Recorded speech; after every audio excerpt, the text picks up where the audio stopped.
All right.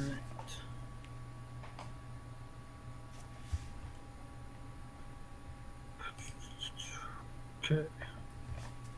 All right. Looks like we're live. Sweet. Close this down. Nice layout on your stream. Ah, thank you. Thank you, young man. You'll have to.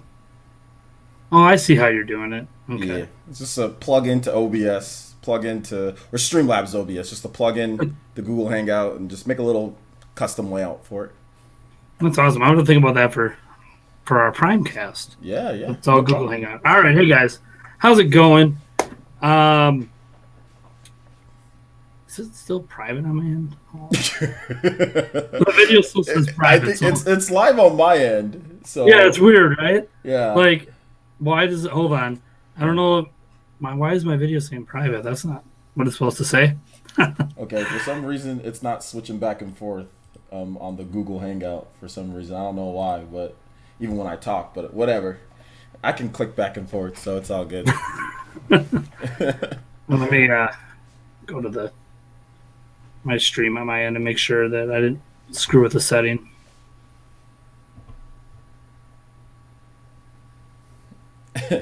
While you do that, I'm Oh, gonna. it says I'm live. Okay, Oh, let does it me say, reopen this. so you're good? There we go. Wait, no. Why does it still say private? Uh, well, while you're doing that, I'm gonna read off some comments in the chat here. Sure. So, Jonathan Drews says, "OJ, we need the 49ers hat." Yeah, man, the 49ers hat. It's actually the person that was helping me with my hair because you guys know I almost went bald. He told me to stop wearing hats. So, so the 49ers hat's not coming back, man, until I have like a full, thick, bushy head of hair like I had in high school because I could grow an afro, like So until that comes back, then that's when the hat will come back when that happens. Until then, you guys you're getting short hair, OJ.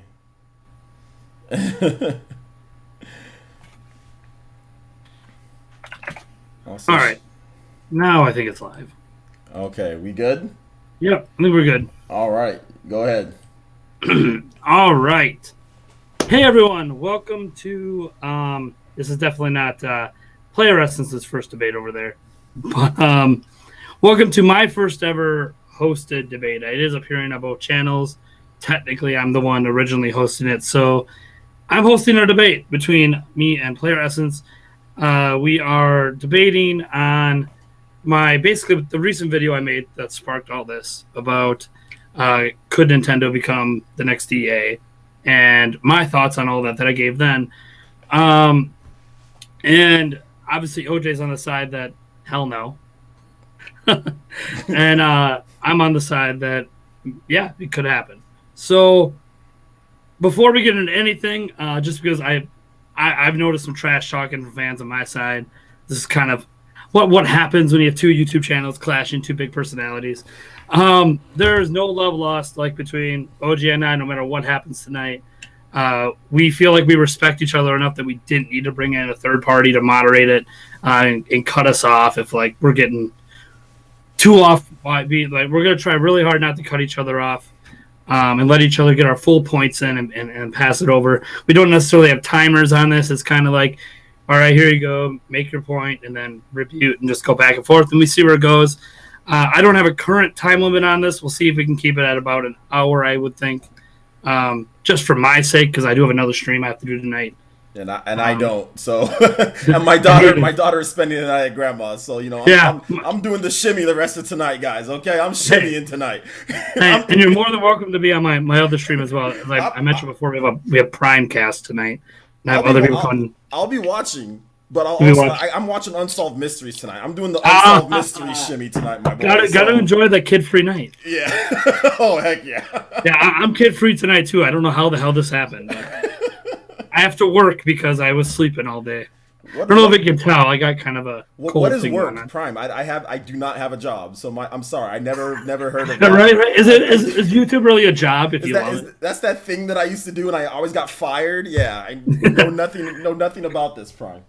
All right. I guess we'll just get right into it. Since it was my video that sparked it, I guess I'll just kind of give a quick gist of what that video was about, and then we'll let Player Essence kind of rebut some of the initial statements, and then we'll just go from there. So basically, the premise of my side was that obviously Nintendo is not EA right now. Like, that's not even, but that would be a really silly debate. I would lose that in 2 seconds. But my point was that Nintendo is doing a lot of things collectively that could get worse over time if it remains unchecked. Now, whether or not Nintendo's going to check themselves before they wreck themselves, we don't know, because that's a future that is yet to be determined. But I looked at some things they're currently doing. We've actually slightly had this debate one other time on Smashcast about the Smash Bros. DLC. About how my feelings on that, on Smash Bros. DLC for Wii U and 3DS, where you're basically paying double price for the game for all of this content that isn't even remotely close to the same value you get for the cost of the game. So I feel like it's just overpriced.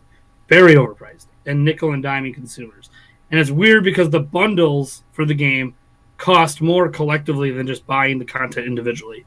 Don't know why they did that. That is weird. Don't know if it was always that way. That's just the most recent bundles. There's like 18 or 19 different ways they bundled all the extra content over time, because they did release each character and stage like individually over time. So there's that side of things. There's what they have done with Fire Emblem Echoes. That just a shitstorm. Way too much little pockets of DLC. Like, if people don't want to consider the Smash Bros. DLC microtransactions, I don't know how you can consider Fire Emblem Echoes not one. Like, everything's like $2 each, and it's like a zillion different things. I think there was like 22 different things, and it all adds up like in their season pass to be like $45, which is 30% off of what it would cost to buy it all individually.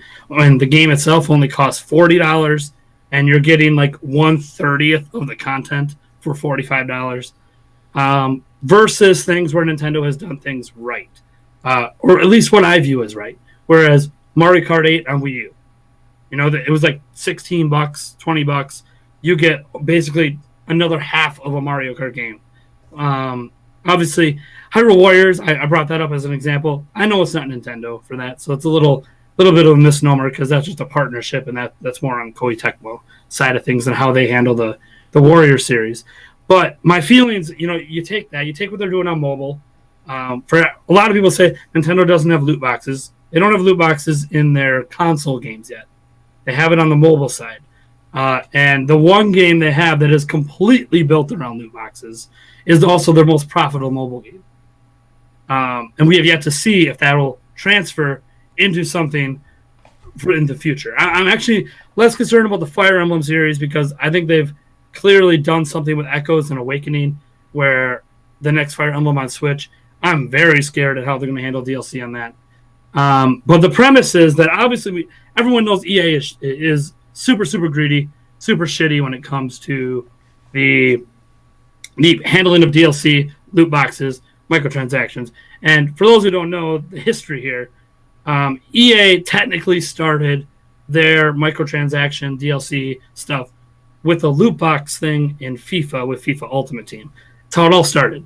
I put up a random thing, I think like 15 years ago. I wasn't sure of the exact date at the time. It was just they started doing it a while ago. And then over time, as profits started to rise from that, they started realizing we need to do more of this. So now that's why there's Madden Ultimate Team. That's why there's loot boxes in practically most things they do today. But beyond loot boxes, they also have little microtransaction DLCs. They also sell expansions that are sometimes way more expensive versus the content you get. EA has been criticized for all of this over the years. And my main point is that most of the time when Nintendo starts to dabble in this, which is more recent, right? It's only been like the last 2-3 years. I guess Awakening, whenever Awakening came out, it's probably my opinion when they first started doing it. I've seen it progressively become happening more and more and more and getting slightly worse. And when that's the case, I worry not so much about what they're doing now, even if I disagree with their pricing. I worry about if we continue to applaud what they're doing, like with Smash Bros., that they're just going to do more of it and get worse and worse with it. So that's my base premise from that video. Okay. Okay, I've got to talk about this, Prime, because you are so off base. You are so off base with what you're trying to compare to. The problem with EA isn't DLCs, okay? Isn't DLCs and how, like, you're comparing them to EA. The problem with EA is microtransactions. Unlimited microtransactions within a game. It's not DLCs. And the problem with comparing them to Nintendo is that Nintendo offers more of a full experience compared to EA. They offer you a great single player campaign with hundreds of hours of content. All of the games that you just named have hundreds of hours of content, while EA is offering you games like, for example, Star Wars Battlefront, the first one. Was there a single player in that game? No single player in that game, but they have a season pass for $50, but they don't even have a single player game. A single player. They follow that up with Star Wars Battlefront 2, and I looked up the research. So you're trying to say that Nintendo could become this. Star Wars Battlefront 2, looking at some of the research that we have here, my guy. Star Wars Battlefront 2, it would take you about $4,000 to buy everything that Star Wars Battlefront 2 has to offer in terms of extra DLCs that they offered.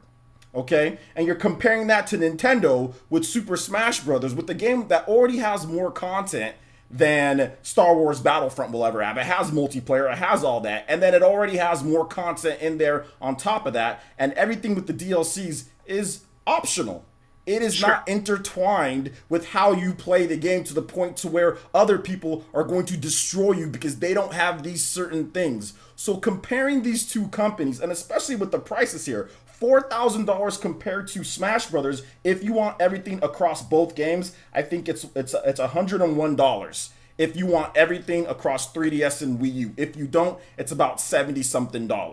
And the problem with Smash Brothers, what you don't understand, is that Smash Brothers, it takes thousands upon thousands upon thousands of hours to get a new character, to test that character, to balance that character, to patch that character. You don't understand how much time goes into it compared to EA's DLC, which is get Han Solo's gun, okay? Like get Han Solo's blaster.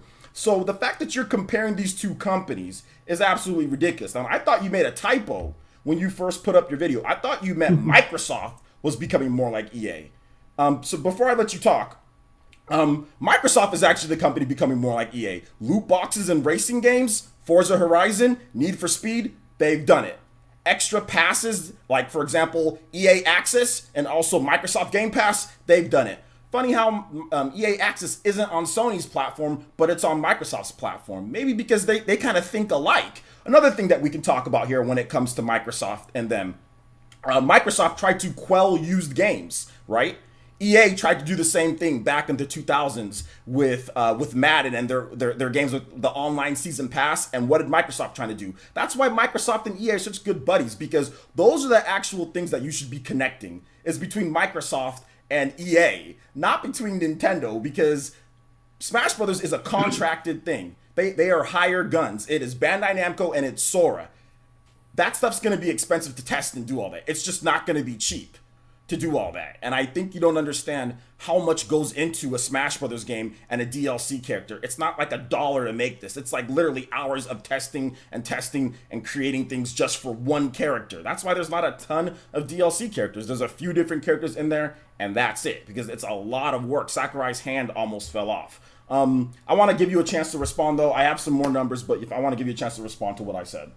Sure. So the big thing, the big disconnect here is, well, for starters, I'm a Nintendo channel, so I'm like diving into the Microsoft pool or diving into the Sony pool and stuff like that, because obviously there's more connections you can make with other companies, going down the EA path. My premise isn't that Nintendo today is doing what EA is doing today. And let's bring up an example, because obviously you talked a lot about how you buy a game from like Battlefront and it doesn't feel complete unless you buy the DLC, or in Battlefront 2's case, participate in all the microtransaction stuff. Now, granted, they cut some of that out, brought some back. I'm not exactly 100% clear on where they stand today with what they're doing with it, but neither here nor there. when they started doing the loot box stuff back in FIFA Ultimate Team, did they cut anything from FIFA when they added that mode in? Did they cut anything from FIFA? I'm not a big FIFA player, but here's what I know about FIFA. If you want to have the best team in FIFA Ultimate Team or the FIFA Ultimate Team, you need about $8,000 if you want to have the best team. And another thing that I know about FIFA and what they do there, FIFA, they make it extremely hard. They mess with the game, okay? In order, you have to pay for loot boxes and microtransactions in order to even be competitive. With Nintendo games, you don't have to do that. You don't have to do that to be competitive. They give you full experiences. It's not even close to being like, I mean, Nintendo needs to work their way up to Ubisoft. Then they need to work their way up to Activision, and then EA is right there at the next door. They still have a bunch of bosses to go through before they even get anywhere near EA. Like I said, between these two games, between FIFA and between Star Wars Battlefront, that is $12,000 that you could have potentially spent in order to get on top in those games. Whereas you can literally buy every single game Nintendo has released since the Wii U and the Switch for that amount of price and all the DLC.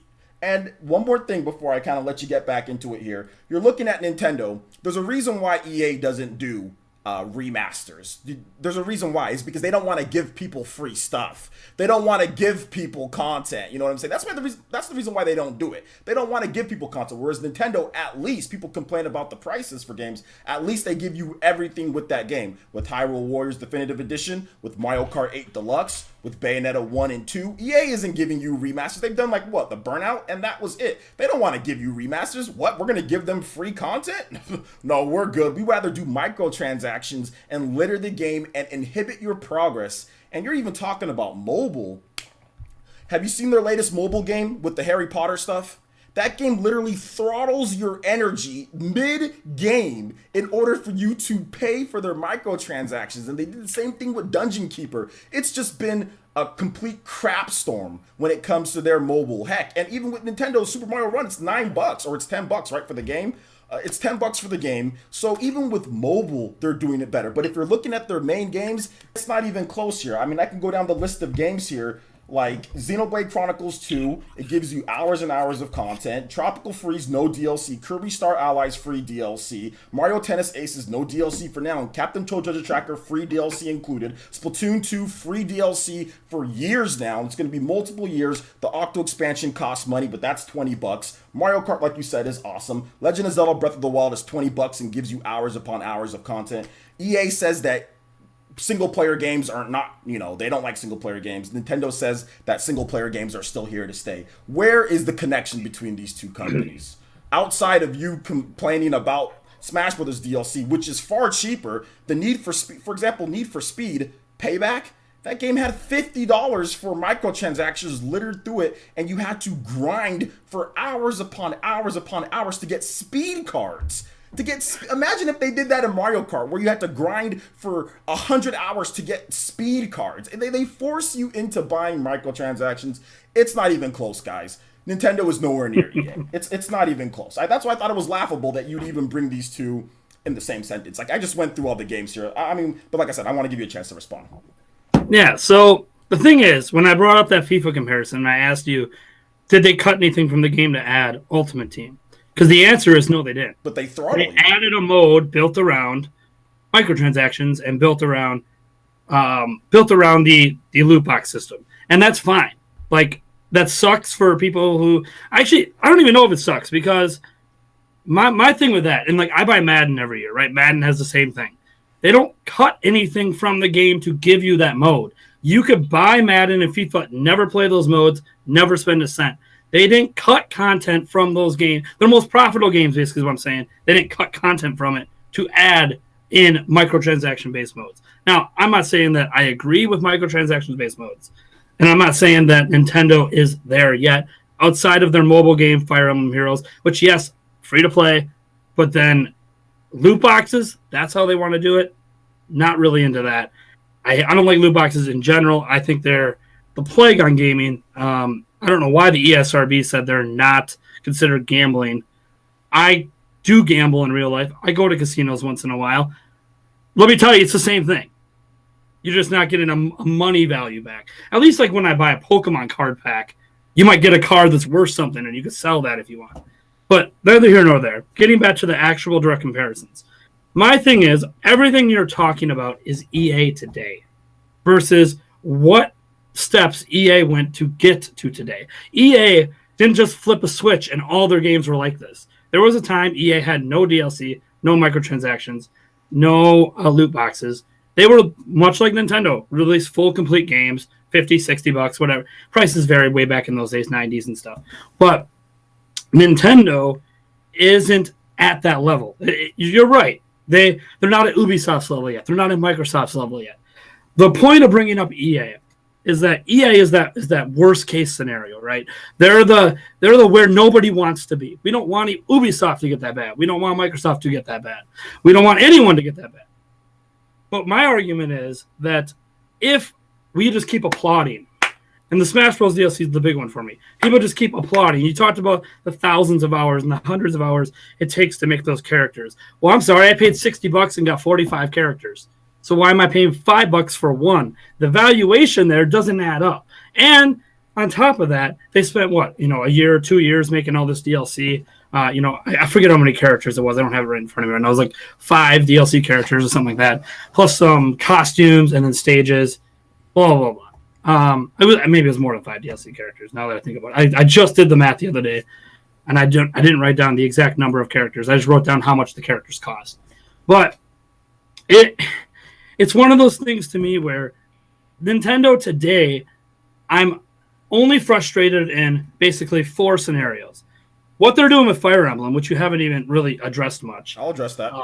Okay, yeah, I hope that you do, especially the one thing they did in Awakening. And I didn't play Echoes, so I don't know if this happened in Echoes as well. But in Awakening, I remember running into the Outrealm thing on the map and being told, hey, you can't continue unless you buy this DLC. No, that's shitty stuff that they did in Dragon Age Origins. Like, that pissed me off in Dragon Age Origins from EA. And that's a more modern comparison. And that's not... I call it a paywall, whether or not you consider it a paywall, because you can still keep playing. So it's not stopping you from playing. It's just... you can't go that way unless you pay. So that's why in my video I referenced that as a paywall. And I wanted to bring that up because there were some people in the comments calling me, where was there a paywall in Awakening? Where was there? I'm like, well, by the time I played Awakening, when you got into the single player and you're playing, you ran into the Outrealm gate, and it's like, nope, you have to pay to continue. The Outrealm gate is where you buy DLC. But that's the thing. That's where you get the DLC. When you're it's not part of the game. It's not part of the... When you're on the map. When you're on the map and you're going to the different points on the map, one of those points runs into the Outrealm gate. And the thing is it is not explained to you until you go to it that this is all DLC. There's no explanation. Go to buy DLC. That's not the same as stopping your progress in a game. It's where you go to buy DLC, because the 3DS has a ridiculous... because people have to build in weird things because the 3DS doesn't support the standard systems of DLC. It's a weird thing that they built into it. That's where you go to buy or get any DLC. It has nothing to do with the single player campaign. You can get 100-something hours out of it. That is where you go to buy DLC. That's what I said. Yeah. It's not a traditional paywall. Because, as I said, as I discovered myself, you can continue. You can continue. You can go off another way. But my point is, you get to it, and it's like, oh, hey, you want to go here? Pay this. You want to go here? Pay that. Instead of that being separated out from the map. It shouldn't even be on the map.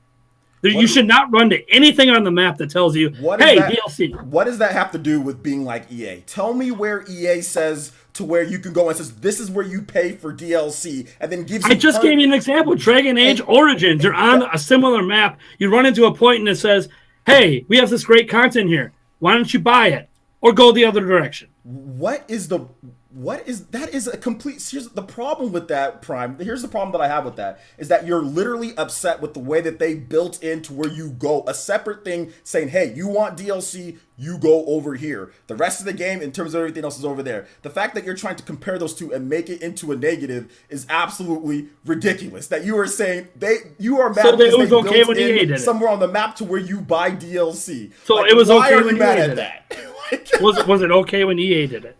Was it okay? It was not a problem when EA. No, people are not raging over. Oh my gosh, there's a place to where you go to buy DLC. That is not the problem This is an with important EA. question. You do not know what the problem. The problem with EA. This is an important question. The problem with EA is microtransactions where they throttle you in games in order people can pay to win. They can pay to win. That is the problem with EA. Or they throttle your progression in games like Need for Speed. You need loot boxes in order to, or you need to grind for 1,000,000 hours. That is not the same thing. That is not the problem with EA. Let me address real quick Fire Emblem with you. Sure, Fire sure. Emblem, you got to remember, Intelligent Systems split from Nintendo. Nintendo bought them. Part of the agreement or the deals with Fire Emblem or with Intelligent System is that they have their own CEO, they have their own president, or they have their own person who's running it and making Like Pokemon. prices. They do have that. I'm just letting people know they do have that. With Fire Emblem, you get hundreds upon hundreds upon hundreds of hours of content.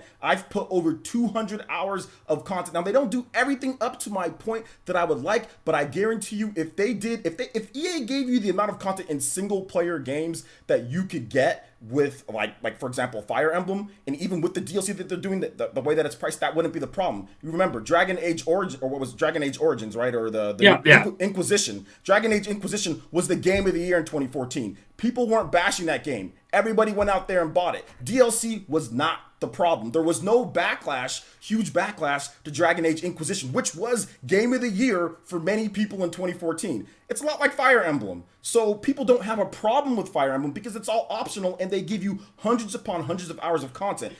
Dragon Age Inquisition is not the problem with EA.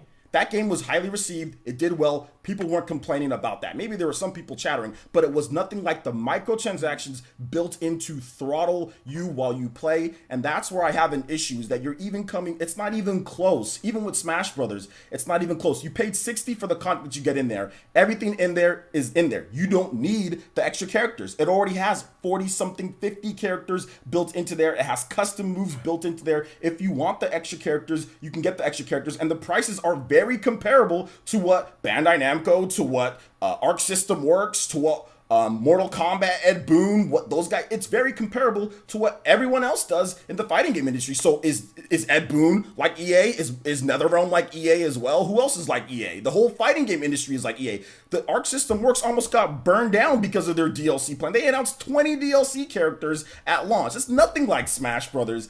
And it was going to be apparently more in terms of the prices. So I don't get this comparison. If Nintendo is close to being like EA, then everybody's close to being like EA. Then you should make a video saying NetherRealm is like EA, Bandai Namco's like getting close to being. You should literally make one, because their prices are very comparable to what everyone else is doing in the fighting game industry. So I don't see the issue here. Like I said, your claim that Nintendo is close to EA is almost baseless. There's literally nothing the only thing that I can see here is that Nintendo has a free-to-play game that does loot boxes, but they do it in a much better way. EA's mobile games throttle you. You can play Fire Emblem Heroes and not buy anything and you'll be fine. You are not throttled by having to buy microtransactions. People like the game so much, so they decide to spend it. But EA has ran into multiple issues with their microtransactions, even in their mobile games, where people revolt. Dungeon Keeper was one of them. Look that up, guys. Also, like I said, the new game, the Harry Potter game that just came out, that game's trash, completely trash with what they do.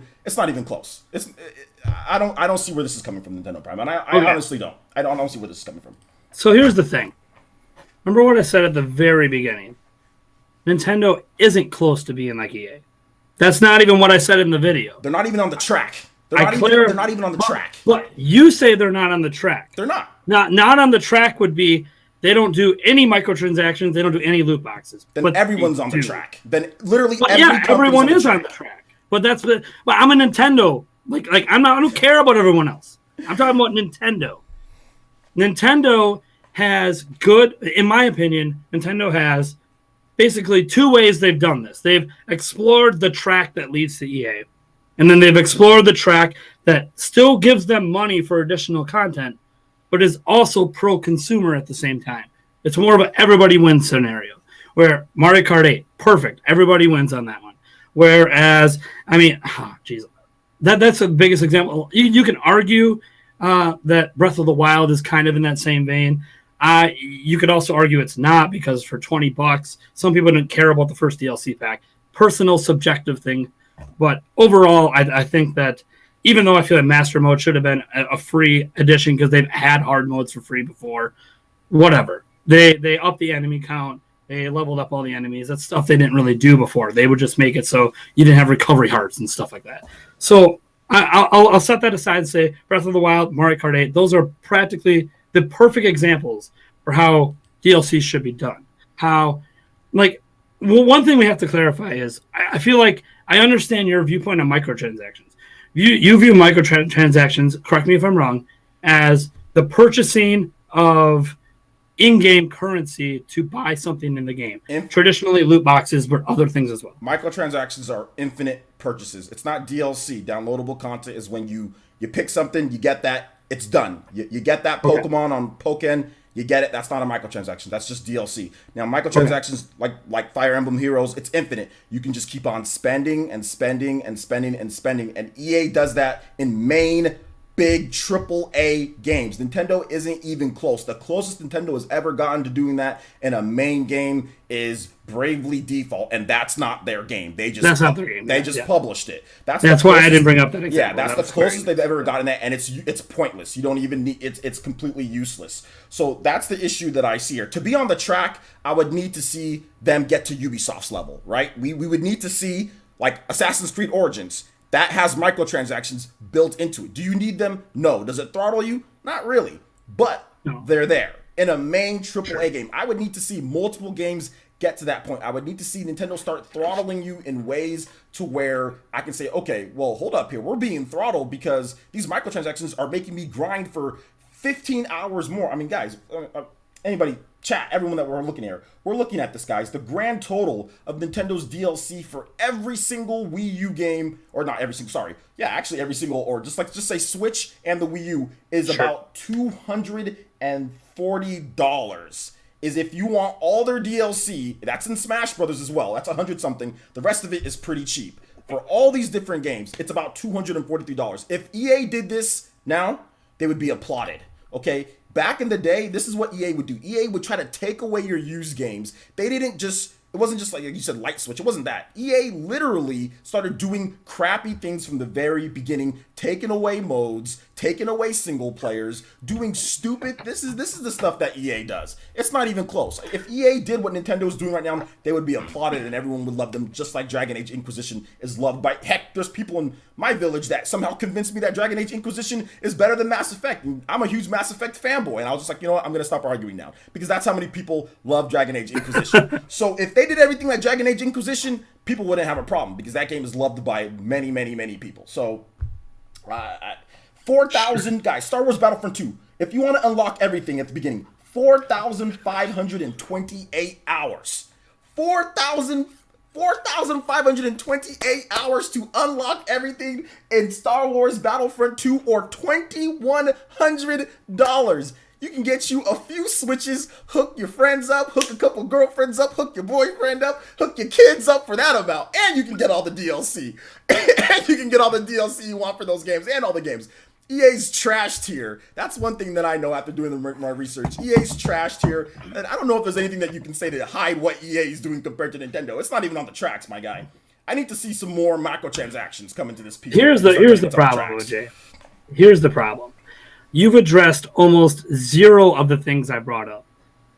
You talked about all these things EA does about cutting content. That's not how it started. They didn't start by cutting content. They added things that were specific to DLC and microtransactions. They didn't cut content to do that. That's not how it started. It didn't start that way. It started 10 years ago. EA did not cut content for DLC and microtransactions. Yes, it did. It started by taking away like used games. They started to try to take away people's access. This is greedy, doing dumb things. This is what EA does. They said, we want to see if we want to get rid of used games. Okay, what do we do? Oh, we're gonna charge for a season pass, an online. Like they did start by. You're talking about the used game industry. That's an entirely separate argument. We're talking about what they're doing with brand new games when they release them. There is nothing 15 years ago EA did with cutting content. Cutting content was never originally what EA did. They got to that point. We don't want Nintendo. My whole argument here is Nintendo is starting to do things where they are nickel and diming consumers. Maybe it's not infinite microtransactions, except for Fire Emblem and arguably Animal Crossing Pocket Camp. We didn't really talk about that yet. Free to play games. But here's the thing. What if they view the fortune? What happens with fortune cookies is in Animal Crossing for Switch? I don't know. That's a hypothetical. That's not anything. Well, but what I'm saying is everything I'm talking about in the video is a hypothetical. It's about where Nintendo could go. EA is the worst case scenario, but EA didn't get to there overnight. They didn't start by cutting content. They didn't start by charging people extra money for little, like EA. Okay, we've been focusing on loot boxes because that's the number one thing like EA has criticized. I brought up Dragon Age Origins. You immediately jumped to Inquisition. Didn't even address the Origins thing because my question was, did you play Origins? Because I did. Play Origins. I was on the EA forums. I was on NeoGAF at the time. I was on YouTube. I was on all these areas. The number one complaint in Origins was that the immersion was broken in that game by running into something on the map that said, hey, buy DLC. Immersion breaking is not something that should happen. What should happen is the DLC to buy it should be in the menu system. Once you're in the game, there shouldn't be anything in the game indicating to you. And this happens with everyone. This isn't just an EA or you know the case for the Nintendo game. But this shouldn't happen. This shouldn't be something that people accept, and they don't. Like you talked about Fire Emblem, you talked about the value. Did you know that in the Fire Emblem community, Fire Emblem Echoes is one of the most hated games in the Fire Emblem community because of how it handled its DLC? Let me tell you something. The Fire Emblem community is completely split. Okay, I'm a huge Fire Emblem fan. I go into if you talk to one person, they'll say Fire Emblem Echoes is the best. You talk to another person, they'll say Awakening is the best. You talk to another person, they'll say Thracia is the best. The Fire Emblem community is one of the most split / non-organized communities at all. So I mean, I wouldn't take. But why is it split? Why is it split? They're split because they're split between old school and new school. That's the split between Fire Emblem. How Awakening and On does the Awakening compared to the past and how they did things. That's the split between the community. Anything that you hear about like how DLC or anything like that's a very small amount of the community. Fire Emblem Echoes already gives you tons and tons of content. You don't need any of that DLC. A lot of it's just trash anyway. You're missing my point, OJ. You don't need the DLC. The problem with here's the main problem that I have with your point. The main problem with your point is that you're trying to argue that Nintendo is going to get to that way, or EA somehow got to that way by breaking immersion in Dragon Age Origins with DLC. That was just one example. That was just one example, but it's an example that you've brought up now a couple of times. I personally experienced that's not the problem. That's not how EA got to the point to where they are. It wasn't immersion breaking. That is not how EA. I think your whole premise of how EA got to how they were is not. The biggest problem, the biggest where they got to how they were was the mobile industry and seeing how much money they could make off of microtransactions. That's where EA went off the rocker, okay? And Nintendo's already in the mobile industry. They just started getting into it. So what's to stop them from progressing that to get worse? Because they know the difference. How do you know they know the difference? Because you look at all the games they've been releasing. Why? If they've been doing DLC now for how many years since the Wii U DLC's been coming out? They haven't been doing it very long. But they've been doing it for five plus years now. Sure. I'll give you that. They've been doing it, and they've been announcing new games.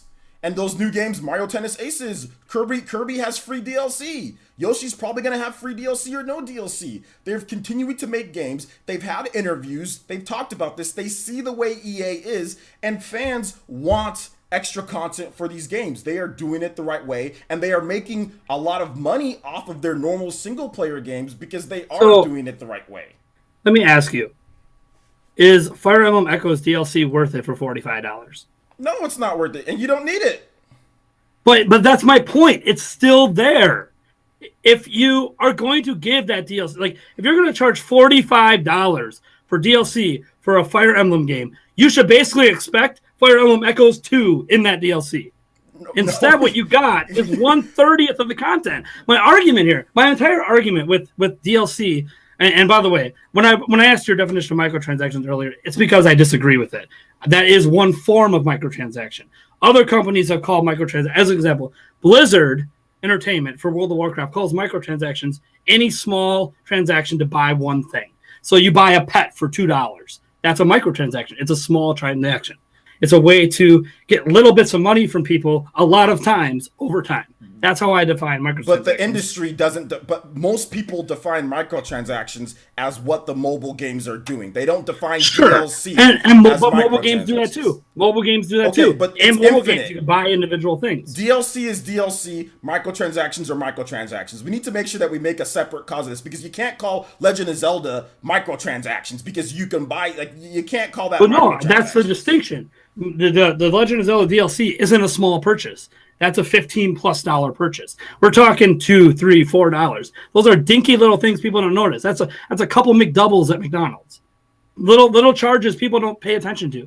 That's what happened with Smash Bros. We have $4 for a character here, 75 cents for a skin here, $2 for a stage there. It all adds up to $60+, and it's like that's but they didn't. But what they did is they charged you 60. Now it's assumes you get everything, but even if you don't, you get everything, $60+. You didn't get $60+ worth of content.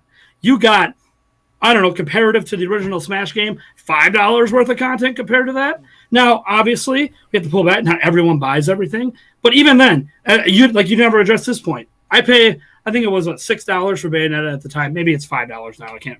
Whatever, you pay $5. Just want it on one system. It's cheap. I think it might be cheaper than that, but it just depends on if you. Yeah. I think 6 was for both, 4 for each, something like that. Anyways, so you buy the character, $4 for Wii U. Okay, so you're telling me, at least when I get out of this as a consumer, I paid $4 for Bayonetta. So then every character in Smash Bros is worth $4, isn't it? No, because they all take that amount of time to balance, to get right. That's not how it works. That's not how. That's how it works for a consumer. No, that's not how it works for a consumer. They can charge $20 and give you all of it. No, like they did with Mario Kart 8. They give you more content in Mario Kart 8 for $16 than they did for $60 in Smash. That's because all of it was developed after the fact. That's because you don't understand the type of difference between a character in Smash Brothers and a track in Mario Kart. Listen, Nintendo. How much does it cost to make a Smash character? Value. Hold up, time out. What you think is a value, okay? If you spent 1,500 hours using Bayonetta in Smash Brothers compared to, I don't know, Ike, then that $4 was worth your money.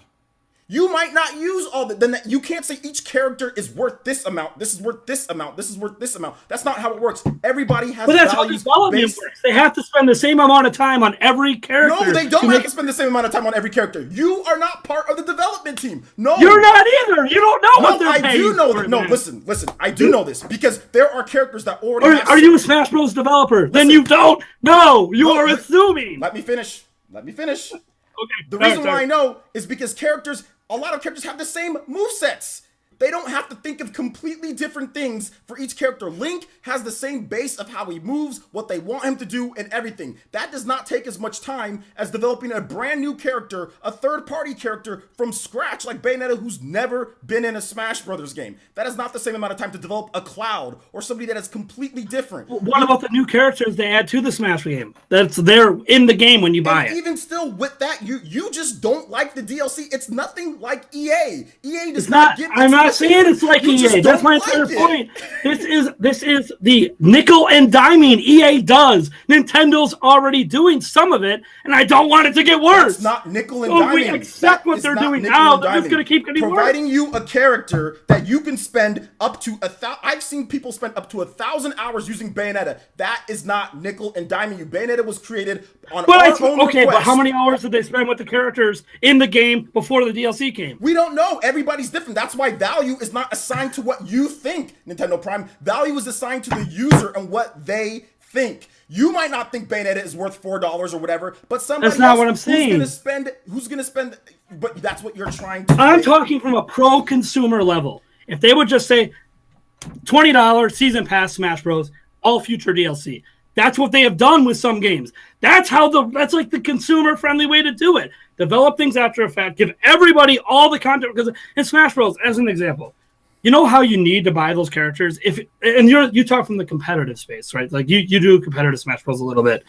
If you're in the competitive space, you have to buy all the characters. You have to learn how to counter it. You have to learn how to counter them. You can't counter them if you can't practice against them. You don't need to buy all the characters. If you play online... How do you learn how to counter? How do you counter if it's not in your game? If you play online, you'll fight against those characters with somebody online is lag. You do not practice professional Smash online. That is bullshit. Practices online all the time. Oh, so when you are at a tournament, when you're at a tournament... How many Smash Brothers... Okay, Name the top players in Smash Brothers. Name them. Mango. I don't know. Whatever the ones that Mango doesn't play Smash 4. He plays Melee. Name the top character. You don't know a single top player, then you're trying to tell me how people practice? I've been to Smash tournaments. They play it in person on the same system. They're not playing online. Nairo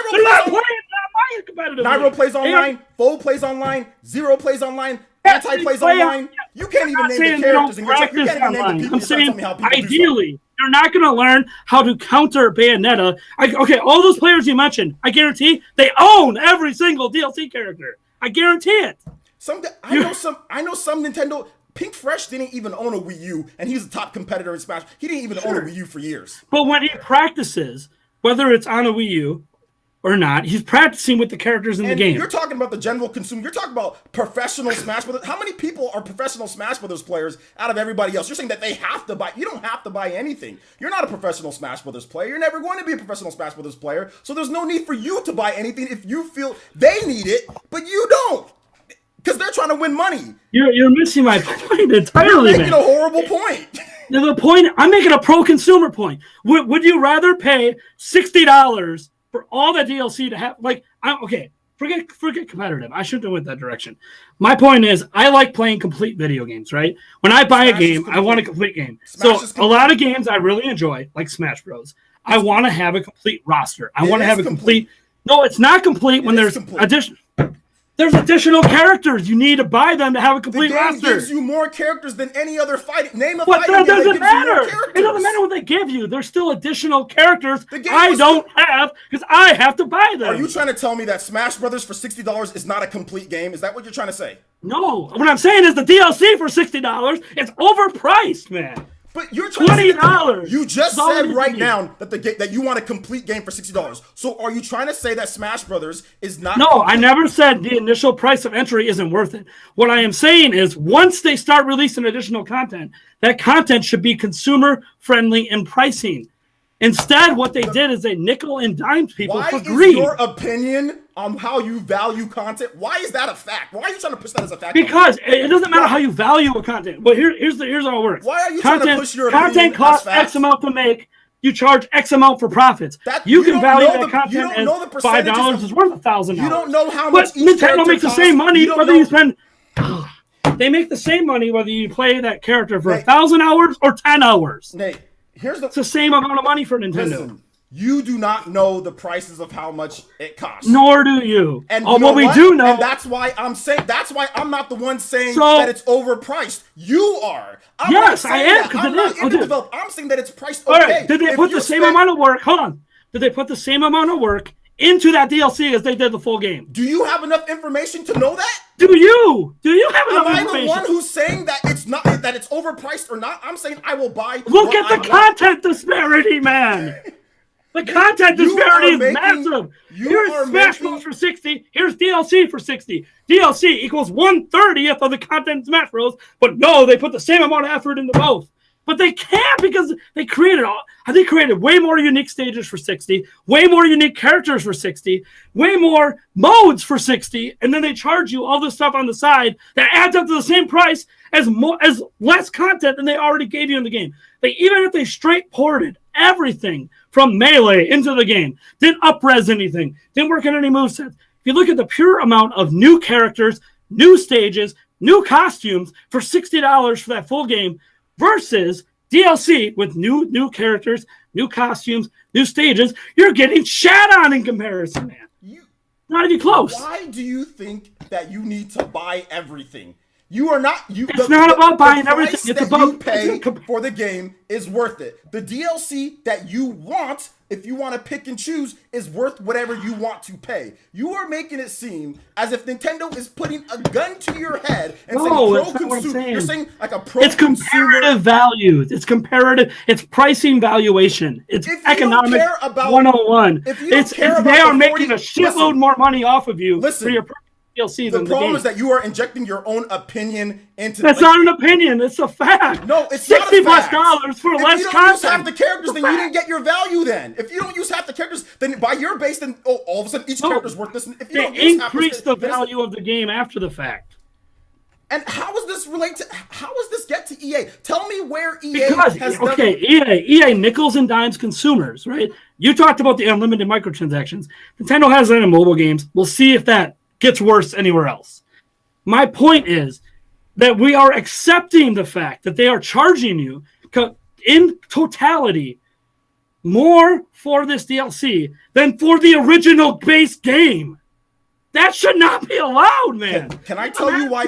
Individual pieces. Those individual pieces, value-wise, is worth more than the individual piece of Smash Bros. Calm down. The reason why people accept Smash Brothers because they realize that whatever they want to buy is worth the amount of man hours and content. Value is considered by the consumer. People aren't doing arithmetic to figure out each character and basing, okay, this is worth 3, this is worth 2, this is worth 4, I think. Each character is split up. That is not how games are. That's not how DLC is. That's not how anything is. That's not how any consumer puts in. A consumer gets their base game. They get plenty of content for what they want, and they consider the value for whatever DLC that they're going to buy. If they're going to put 5,000 hours into Bayonetta, then it's more than worth the value. It doesn't matter if the game has 40 characters. It's based on the consumer, each individual consumer, and what they want. The problem with your argument here is that you're complaining about Smash Brothers, but Smash Brothers still, with all the DLC, doesn't even compare to EA. It's not even close to being EA. Because Nintendo's not EA today. But there are a million other developers that have done this before with DLC, and they're not close to being EA, and it's been how many years now? Mortal Kombat has been, for how many years? There's been DLC in that in terms of how they price the DLC for how many years, and Mortal Kombat NetherRealm is not EA. There are multiple other fighting game developers that are not EA, or not close to being EA, that have done the same thing, if not more, price for their characters, and they're not close to being EA.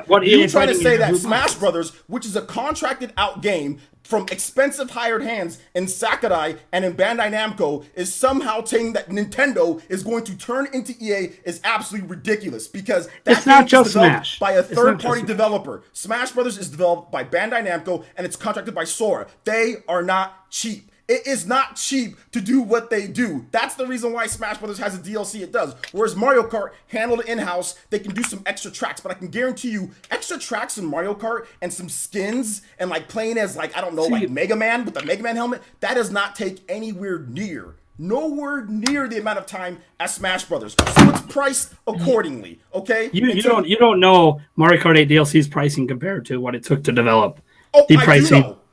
You don't know. No, you're not a developer. You don't know what Nintendo's paying. No, you have no idea. Because I know. Here's common sense. That's common sense. It's not knowledge. Common sense says that a fighting game character that you need to put balance patches, that you need to take time, and from what Sakurai said, takes a lot more time than making a model of a character and plopping him into a cart. You don't need to balance Mario Kart's characters. He never commented on Mario Kart. They have no stats. Mario Kart characters have no stats. They do have stats. They don't have stats like Smash Then why do the stats of every single card adjust depending on what character you put in? The cards have a weight class, and that's it. They don't have intrinsic stats like Smash Brothers. They don't have moves like Smash Brothers. I can guarantee you, based on what Sakurai said, that it takes a lot more money and time to develop a Smash Brothers character. Well, and here's the thing: you're making a guarantee on something we're never going to. Now you're being ridiculous, Nick. Now you're being ridiculous. You're being ridiculous because you're trying to sit here and tell me that a Yoshi skin, that a bunch of Shy Guys take as much time as a Ryu. Here's the thing: you don't know that. You don't know that it.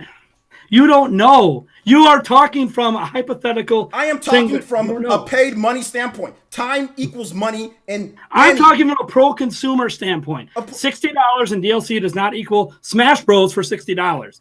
As a pro-consumer, there's the thing: you're blindly accepting this and defending a pro-business model. I'm not blindly accepting anything. Then how is $60 as for my DLC own opinion? Here's the thing: my own opinion doesn't have to be your opinion. Sure. Your opinion is that it's not pro-consumer. My opinion is that, damn, these guys work really hard on these characters. Sakurai almost lost his hand. I'm going to use this character for 700 hours. By the way, I feel that Ryu is worth more than 15 other characters in the game, because I am going to use this character. I am going to get value out of this character. No, I do not treat all characters in Smash Bros. Equally. No, just like Tweak is probably saying, man, like I've made like $30,000 off of playing with Bayonetta or what's it called? Sure, Sam Sora or any of these pro players that use Bayonetta, Captain Zack. They're like, you know what? That was worth my $4 because I don't use half the cast and Bayonetta's my main and I've won majors with Bayonetta. So everybody's not going to blindly accept your point of view because they see value differently, and that's what you're trying to do. You're trying to push your mindset onto everyone else when it comes to Smash Brothers, and it's not working.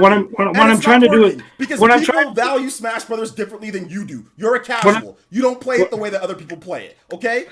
You don't play it the way people. So stop trying to push your mindset on others. People value things more than others. My mindset is an objective viewpoint of value of content versus what is delivered for price. That's all I'm doing. I'm not telling you individually Bayonetta is not worth the money for you as a person. I'm not telling people how to spend their money. If they want to buy these characters and these stages and this DLC because it feels worth the value to them, that is fine. What I'm saying is there is a disparity in valuation across what Nintendo is doing. That's your opinion. And it's not an opinion. It's a fact. Because you get more content in Mario Kart 8 for $20 than you do for $60 in Smash. That's not even because I like the content. I'm not even saying I like the content in Mario Kart 8 better. It's a valuation of you get twice the game for $20.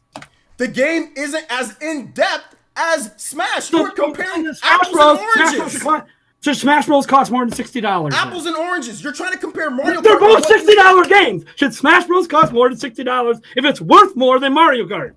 They're both $60. That's how Nintendo prices it. That's their models. They don't price it. That's the model that consumers have to look at. I'm looking at this as a consumer. You are getting you're getting Mario Kart 8.5 for $20. You're getting Smash Bros 1.1 for $60.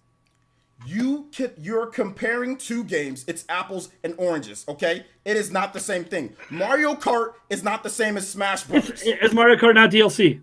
Is Smash Bros not DLC? So how is it not comparable? One of them takes thousands upon thousands of hours to complete. How do you know that Mario Kart doesn't take thousands upon thousands of hours? Mario Kart does not have a bunch of different balance patches. Mario Kart does not have as much balance patches. It's not contracted out. It's not.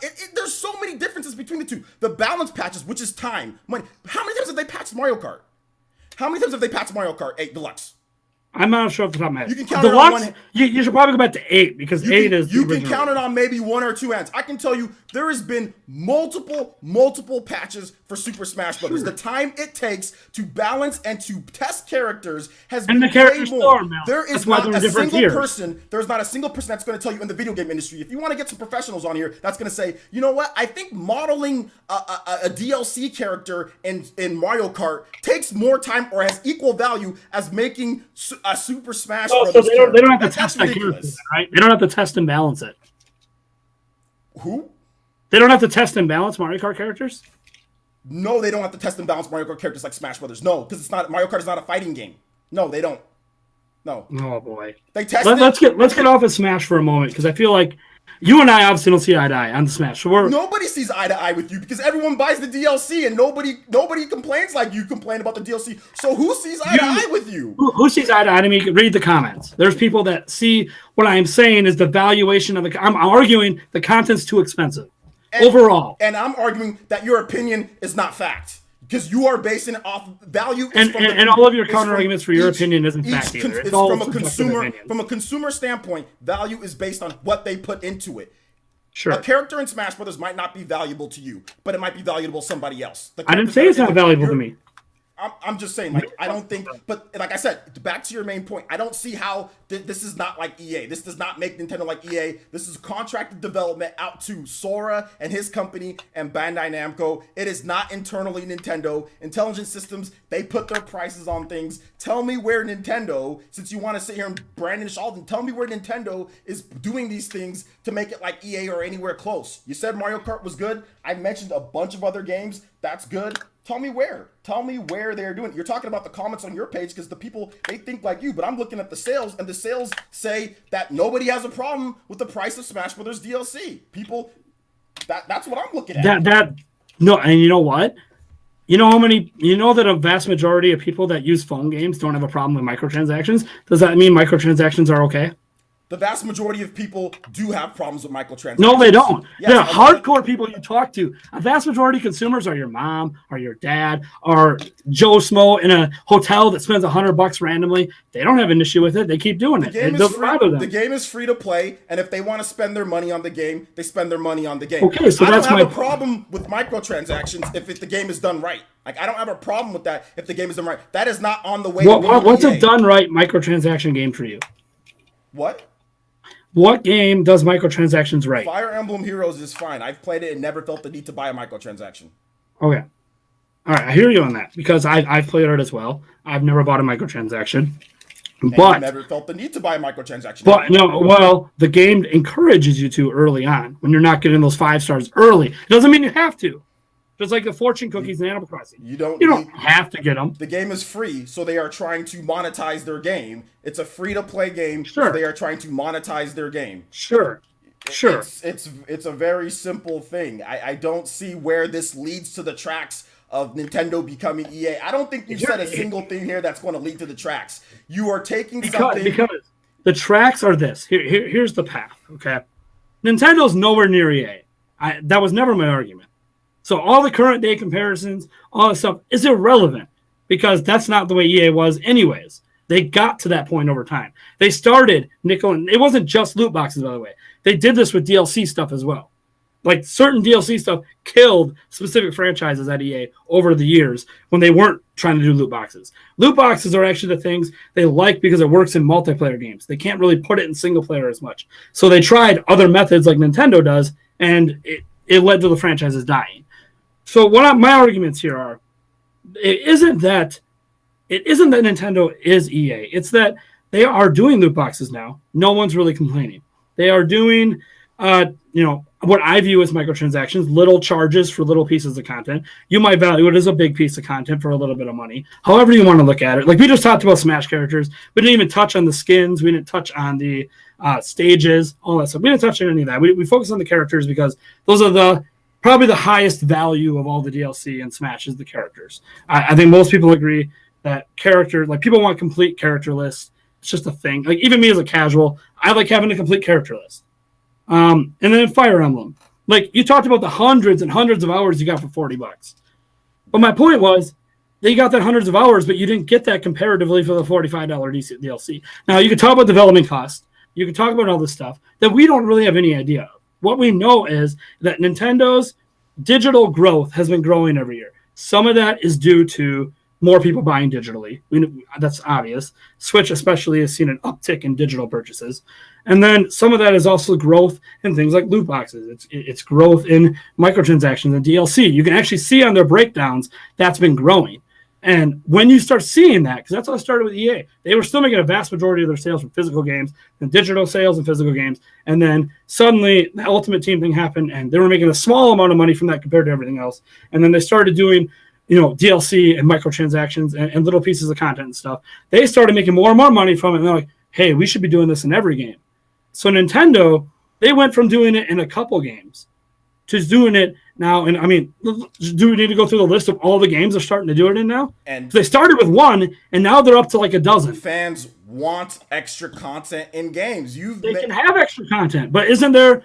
My argument is there is a correct way to deliver this content, and there's an incorrect way. And my incorrect way is one that hits your wallet harder than the game itself hits your wallet. The problem that I have with your premise is that you have not given a sufficient example of an exact same thing that puts it on the track to EA. You've mentioned contracted work out with Bandai Namco and that, which is more expensive contracted work between two different contractors. You don't actually know if it's more expensive. Yes, it is more. Yes, contracted work is definitely more expensive than internal work. Yes, contracting Bandai Namco and Sora to do work is more expensive than doing it yourself. It's the difference between you doing something yourself and you have no idea somebody else to do it. The reason why I know this because if they did it themselves, it might take longer and cost more money. You have no idea. You have no idea. And the problem, like I said, and the problem that I see, you're telling me I have no idea, but that's exactly that's the facts. That's if you compare it to what they're doing with their other DLC.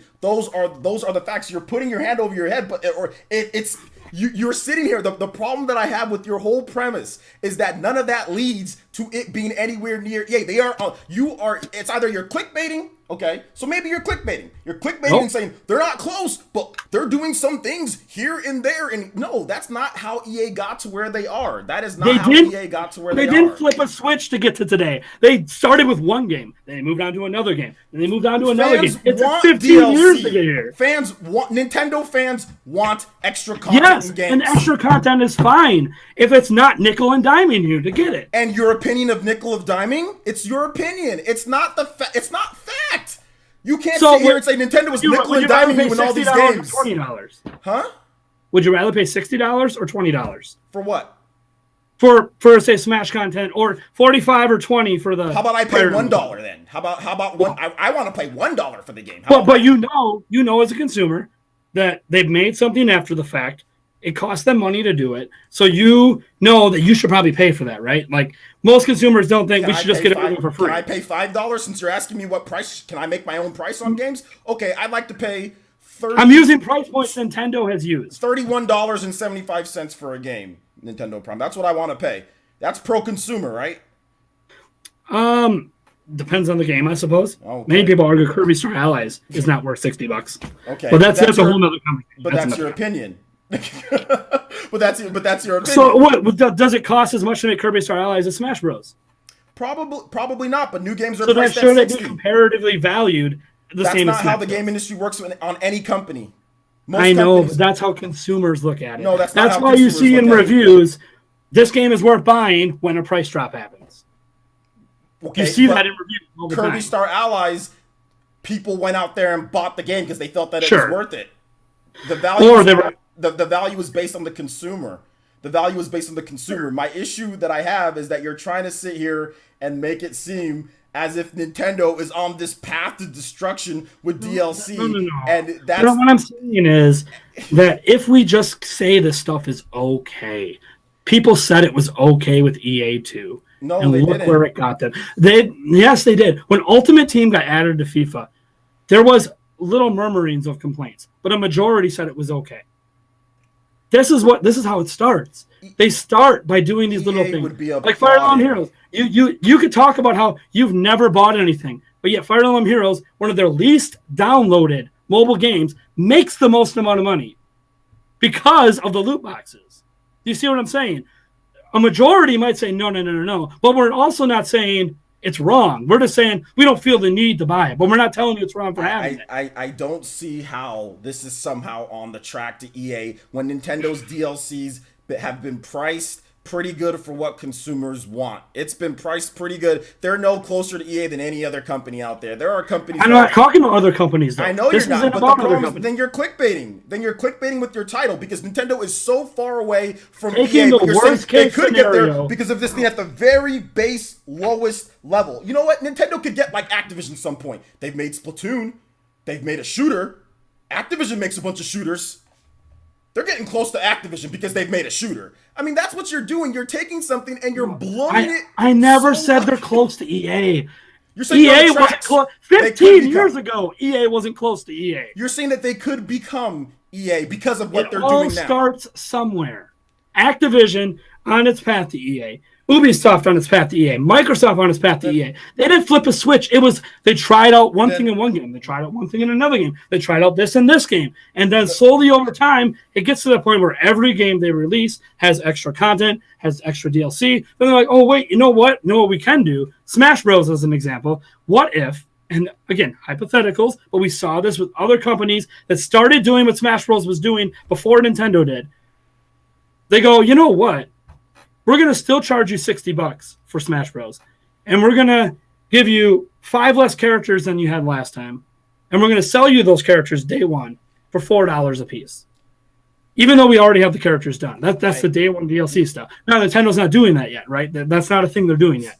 But this is the stuff that Nintendo is doing now that other companies started doing before that happened. It was not the problem that I see with that is that I disagree with that. I disagree with how you're trying to say other companies. We're talking about EA. You want to talk about EA then? EA got did bad. The same thing. EA when DLC cutting came out, from their EA games. got bad quickly. There was not like a long grace period of like 5 or 6 years. What's where the next EA game? just started molding into this evil company. EA was voted worst company back in like 2011 or 2012. They've been being trash over a long period of time. DLC is not old.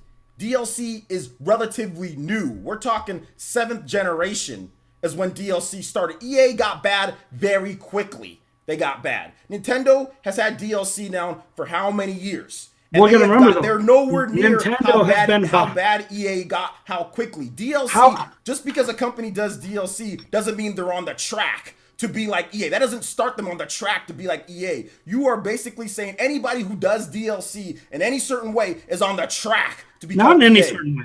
If it's like Mario Kart 8, that's not the same track as what EA does. EA didn't start on the track of giving you 60 or 50 characters in games, then giving you in-depth characters to no, out. What they did. They didn't start doing that. What EA started doing was started taking away crap and started adding not. I just proved you wrong on that. They started by adding a mode to a game. I personally they didn't take content away from that game. I personally feel that doing the season passes the way they did was taking away something from users, from consumers. I feel that that's like taking, like saying you have to spend $10 to play online if you buy this game used. That to me is taking away something from consumers out there. That is the real anti-consumer thing. I do not see putting DLC in there as the track to being like EA, or EA got bad real quickly. You're trying to sit here and make it seem as if EA was just this great company that always puts them. No, they weren't. EA started getting bad really quickly in the 7th generation. What was the next game after FIFA that they started charging extra for?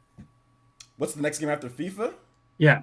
I don't play EA games. I haven't played EA games in forever. I just researched what I know now, and what I know now is that what you know now is not relevant for my comparison. 4 years ago, Battlefront came out. When did Battlefront come out? 2015?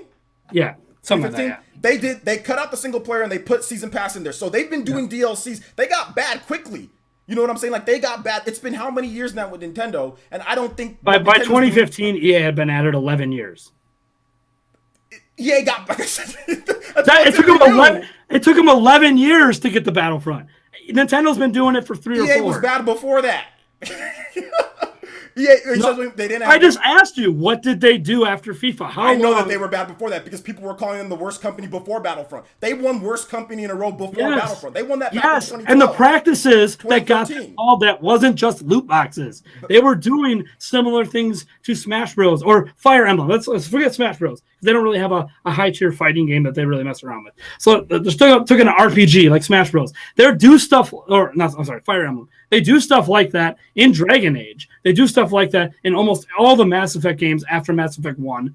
Mass Effect 3 especially. But they do this in a lot of their games. And they get chastised for that. A lot of the voting them worst company in the world wasn't Ultimate Team. It was the gamers care about getting DLC to death. And they didn't cut content. By the way, your argument is about the cut content. If you actually look at the progression of EA's games, they didn't start cutting content till around 2013. You are ignoring one of the biggest reasons why they won those awards. You are trying to brush over the fact that EA was trying to say no used games and we're going to charge you money. That was a disaster, which caused a lot of backlash. They stopped doing that after 6 months. It was a very small period of time. I'm talking about the long game. That's what caused them to do that. Their games were not as high as quality. That's what causing them. It wasn't because, there's DLC in here and we don't like DLC. That's the reason why we. That is not the problem. If their games aren't as high as quality, was bad. Their games are not good. EA was not. How did Dragon Age Inquisition win Game of the Year in 2014? And nobody has a problem with Dragon Age Inquisition. Yes, they do. Bad. Oh my God, there's a lot of issues with Dragon Age Inquisition. Everyone likes the base game. They hate the DLC. Then you don't need the DLC. If EA continued on the path of how Dragon Age Inquisition is, people would not be crapping on them anywhere near as much because they'd get their 100 hours of content and useless DLC or whatever the case is. Or you just wait for the Game of the Year edition or whatever, or till the price drops all the way. Prices drop on those games all the way. Your whole premise of how EA got bad is completely, I think that's where the disconnect is. Your premise of how EA got bad is very different from my premise of how EA got bad. Let me explain something. Very different. And your premise I grew up on EA games. I played EA games too. I played Need for Speed. I played all that crap. But you just said, when I asked you after FIFA, you said, I don't play EA games. When I said, what was the next game they charged extra content for? You have no idea. You have no idea because you weren't playing EA games as far back as that. But what I'm trying to say is, I remember. But that's what I'm comparing Nintendo to. I'm comparing Nintendo now to way back then. EA got on a path to today. They didn't start today. Nintendo, well, they're only doing loot boxes right now in phone games. They're still doing loot boxes. They're still doing little pieces of content in games, which is the next step EA did after Ultimate Team. They started adding content after release. It wasn't cut out. The game they gave you was just as good, just as full of content as the game before, but they give you a $5 map here, a $5 thing here, a $10 thing here, a $2 skin here. All of that was content that never existed before. They started doing that. I'll also mention there's a game like Dead Space 3, for example, that microtransactions killed it. Years ago, they put in microtransactions. So I'm just trying to remember some of the games out there. You're trying to say that Nintendo is somehow in that same space, but EA was way worse than anything at that point. It's not the same. The only thing that was worse was FIFA. The only game that was worse. Dead Space was worse, and that was how many years ago was Dead Space? Dead Space wasn't back in the era I'm talking about. What era? That's 7th generation. That's when DLC started. 2006 to 2010. That 2006 to 2010, so it's 1 year off. So you're saying, oh, well, that's not the era that I'm talking in. But so EA was perfect from that. Or no, my point is that Nintendo's not perfect right now. No, my entire criticism is Nintendo isn't being perfect with how they're handling DLC. And if we don't call them out on it, if we just keep blindly saying it's okay, it can get worse. I'm saying it can get worse. And my problem with that is that you're trying to sit here and impose your will of saying, if we don't call them out, but not everyone thinks the way that you're thinking. Not everyone thinks the DLC is as bad as you. That's what you don't understand. No, we don't need no. As grown adults, we don't need to tell somebody else to say, I don't like Smash DLC. Hey, you don't like Smash DLC. Let's go get him. Like, no, you don't need to lynch mob people into or grab angry people online because you don't like the DLC price and then say we're not calling them out, so it's going to get worse. No, there are people who think that the value is there, so it's there. And I think that with any company, any other company, if you think EA's Ultimate Team or whatever the case is worth that, then you go out there and buy it or whatever the case is. I'm looking at the numbers and I'm looking at the facts. And based on what Nintendo is doing with the numbers and the facts, it's nowhere near EA. It's nowhere near EA, even in the same. If you want to base it on the numbers and facts, you're talking about from what years to what years. It's been multiple years that Nintendo's been doing. It's been how many years that Nintendo's been doing DLC? They've been doing DLC since the Wii U. They've been doing DLC since the Wii U, and it's not as bad as where EA when they started out, even in that same time period, even with Dead Space. It's not as bad. It's not as bad. They don't have FIFA Ultimate Team and doing that crap like that. They didn't do online season passes from the start. We're talking, what was that, 2009? So even from the very beginning, in your time period that you tried to say, even in that, they were doing whack ass stuff, excuse my language. They were doing whack stuff even in the time period that you're saying. They are doing completely ridiculous things, and that's how EA got voted the worst company. Nintendo is not on the same tracks. And if Nintendo is on those same tracks, then every single other company in the world is on the same tracks. Sure, they are. And that is not the case. No, every company is not on the same track to being EA. Oh, they're pretty close. No, it's not. No, that's just your own personal opinion on what you think because of Smash Brothers, a contracted out game that takes thousands and thousands and thousands of hours to put together DLC and to put together characters. I mean, that's just your opinion. It's not fact at all. I'm not telling people how to value things. You value things how you want, okay? I don't care if Smash Bros. DLC is worth it for me or not. Mario Kart DLC is worth it for me or not. Or if Fire Emblem DLC is worth it for me or not. My whole premise is that EA back then, they did other shitty things, but I'm just talking about their extra content they added to the games. Fans did not make, look at the ruckus that was made over the paid-to-win loot boxes in Battlefront 2. Huge ruckus, right? Huge ruckus. They had to pull it out day one. They're slowly bringing some of it back, but bottom line is they had to instantly respond because fan backlash. It was really bad. Fans didn't backlash like this to Ultimate Team. Fans aren't backlashing like this to things like Fire Emblem Heroes. And free to play or not, we shouldn't just say that's okay. Are you like even if you're going to tell someone if you want to spend money on that stuff in Fire Emblem Heroes, or that's okay, fine, spend that money all you want. It's your money, you spend it how you need it, whatever that commercial is. It's free. So what do you want them to do then? So what would you like them to do? There's multiple ways to make money. What do you want them to do? You with could charge Fire Emblem? $5 for the game. You could put ads in the game. You could have microtransactions that actually you buy specific characters, or you can get them for free through the gacha mechanic with the orbs in the game, or you can just straight out buy them. Or you can just play the game for free and buy it if you want to buy and don't buy if you don't. Or you can just do that. Your case with Fire Emblem Heroes is so funny because you don't have to buy anything, yet you're saying, oh, well, that's on the track to become EA. Because here's the thing. People didn't make a ruckus about Ultimate Team. Ultimate Team ultimately led to Battlefront 2's situation. That is what started it. Now that Nintendo is doing loot boxes in Animal Crossing Pocket Camp and Fire Emblem is the worst case scenario. Your opinion, it led to that. EA is just a trash company that if they does things that they want to do. Loot boxes start somewhere, dude. You don't just overnight decide, you know what? We go from trying out loot boxes to loot boxes being the shittiest thing ever. What company has been like, you know what? We've never done loot boxes before. Now we're going to put them in there and make it the shittiest loot box system ever. That's never happened. It's never happened. It's always started Assassin's Creed. Never did loot boxes, then all of a sudden they want to put loot boxes in Assassin's Creed. Oh, this is great.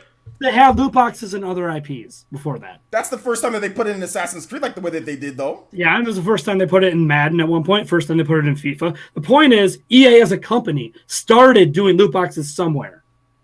It started at FIFA. The end right now is currently Battlefront 2. Then it'll be the next FIFA, the next Madden, the next whatever. I'm sorry, but that doesn't make them on the track to becoming EA. That doesn't put them on the path to becoming EA. Here's the thing. Until 2030, neither one of us are really going to know. Because I'm projecting out 10 years. You're projecting out 10 years, but then every company's going to become like EA. Then on your premise, then every company's going to become like EA. Then. No, every company could.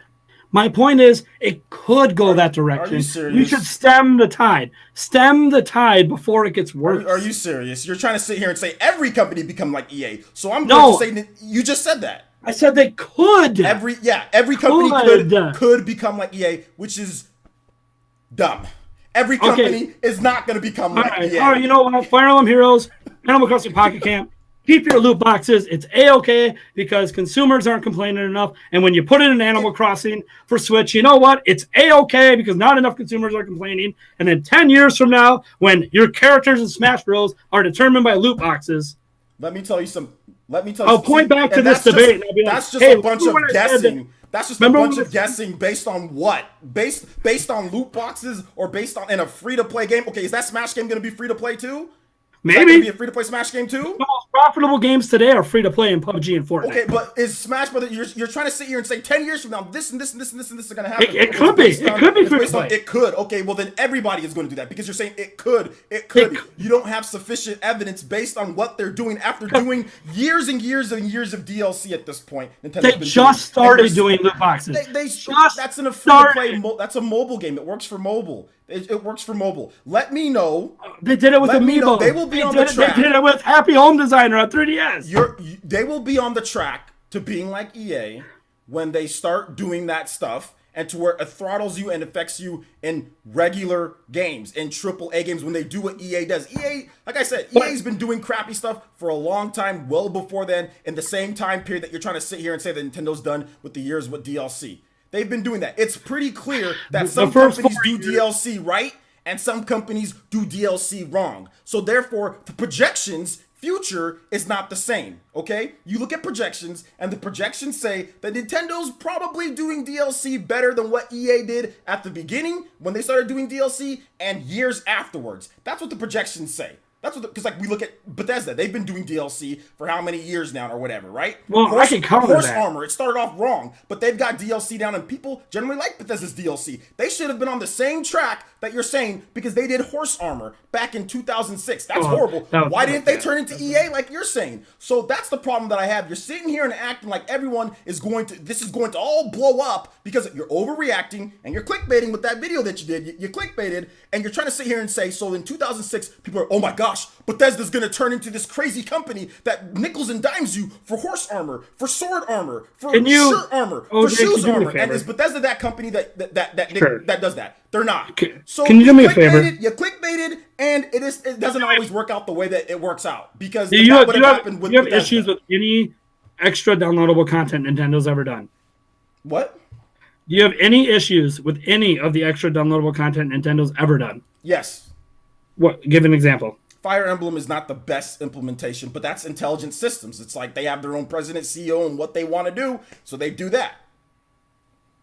So, I mean, I don't buy their DLC. If I don't have the problem, the thing with me is that if a game puts out DLC and I don't like it, and I'll be like, oh, I don't really like this DLC, I'm not going to buy it. If the game gives me hundreds upon hundreds of hours of content without the DLC, that's fine. If you want to give me 300 hours of content and it's and I don't have to buy deals, or like, you know, the DLC's there but I don't have to buy it, then it's fine.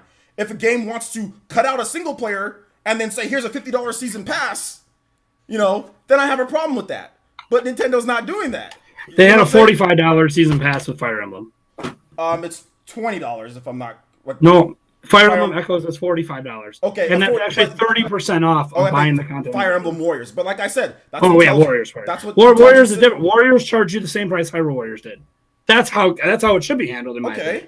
And that's Intelligent Systems and what they do when they already offer me hundreds upon hundreds of hours of content for $40. I get my money's worth and then I go. I don't have to like everything that Nintendo does. I don't have to buy everything that Nintendo does. I don't have to complain about DLC that I don't need. As long as they give me 200 hours, as long as they give me 100-something hours of content in Fire Emblem, they can do the DLC that they want to do. They can jack it up to the price they want to jack it up. As long as I get my content as far as what I want in there, then that's fine. I don't have a problem with that. And that's, and that's the same thing that I have with other systems too. It's not just Nintendo. If other companies want to give me 300 hours of content or 200-something hours of content and a full complete experience and then charge $50 for DLC, go ahead, be my guest. Go ahead and do that. That's their prerogative. That's fine. But if a company wants to sit there and do what EA's doing, which is the season pass stuff, the FIFA Ultimate Team, hey, here's this new mode. Oh, but unfortunately, we're going to throttle you and make you pay $8,000. But they didn't cut any content to put that mode in. You got the same content for $60 as you got the year before. But they're the exact same content. But they're working on that instead of actually making the game better. Like, they're putting all this effort into Ultimate. FIFA doesn't have an exclusive contract for soccer, and yet it's still the best soccer game in the world. It's a quality game. It's a quality game. Okay. In your opinion, it's a quality game. But I mean, I get what you're trying to say. But what I'm trying to say is that they are spending a lot of time and a lot of money into researching ways to really nickel and dime people with microtransactions, infinite microtransactions that never run out. And they've been doing this for a very long time. And Nintendo's not on that same path with their main AAA games. They're not on that same track, and that's the main issue. That's the main issue that I have here. That your whole premise is of how Nintendo is trying to be like this. Then, like I said, every company is trying to be like that. Every company's not.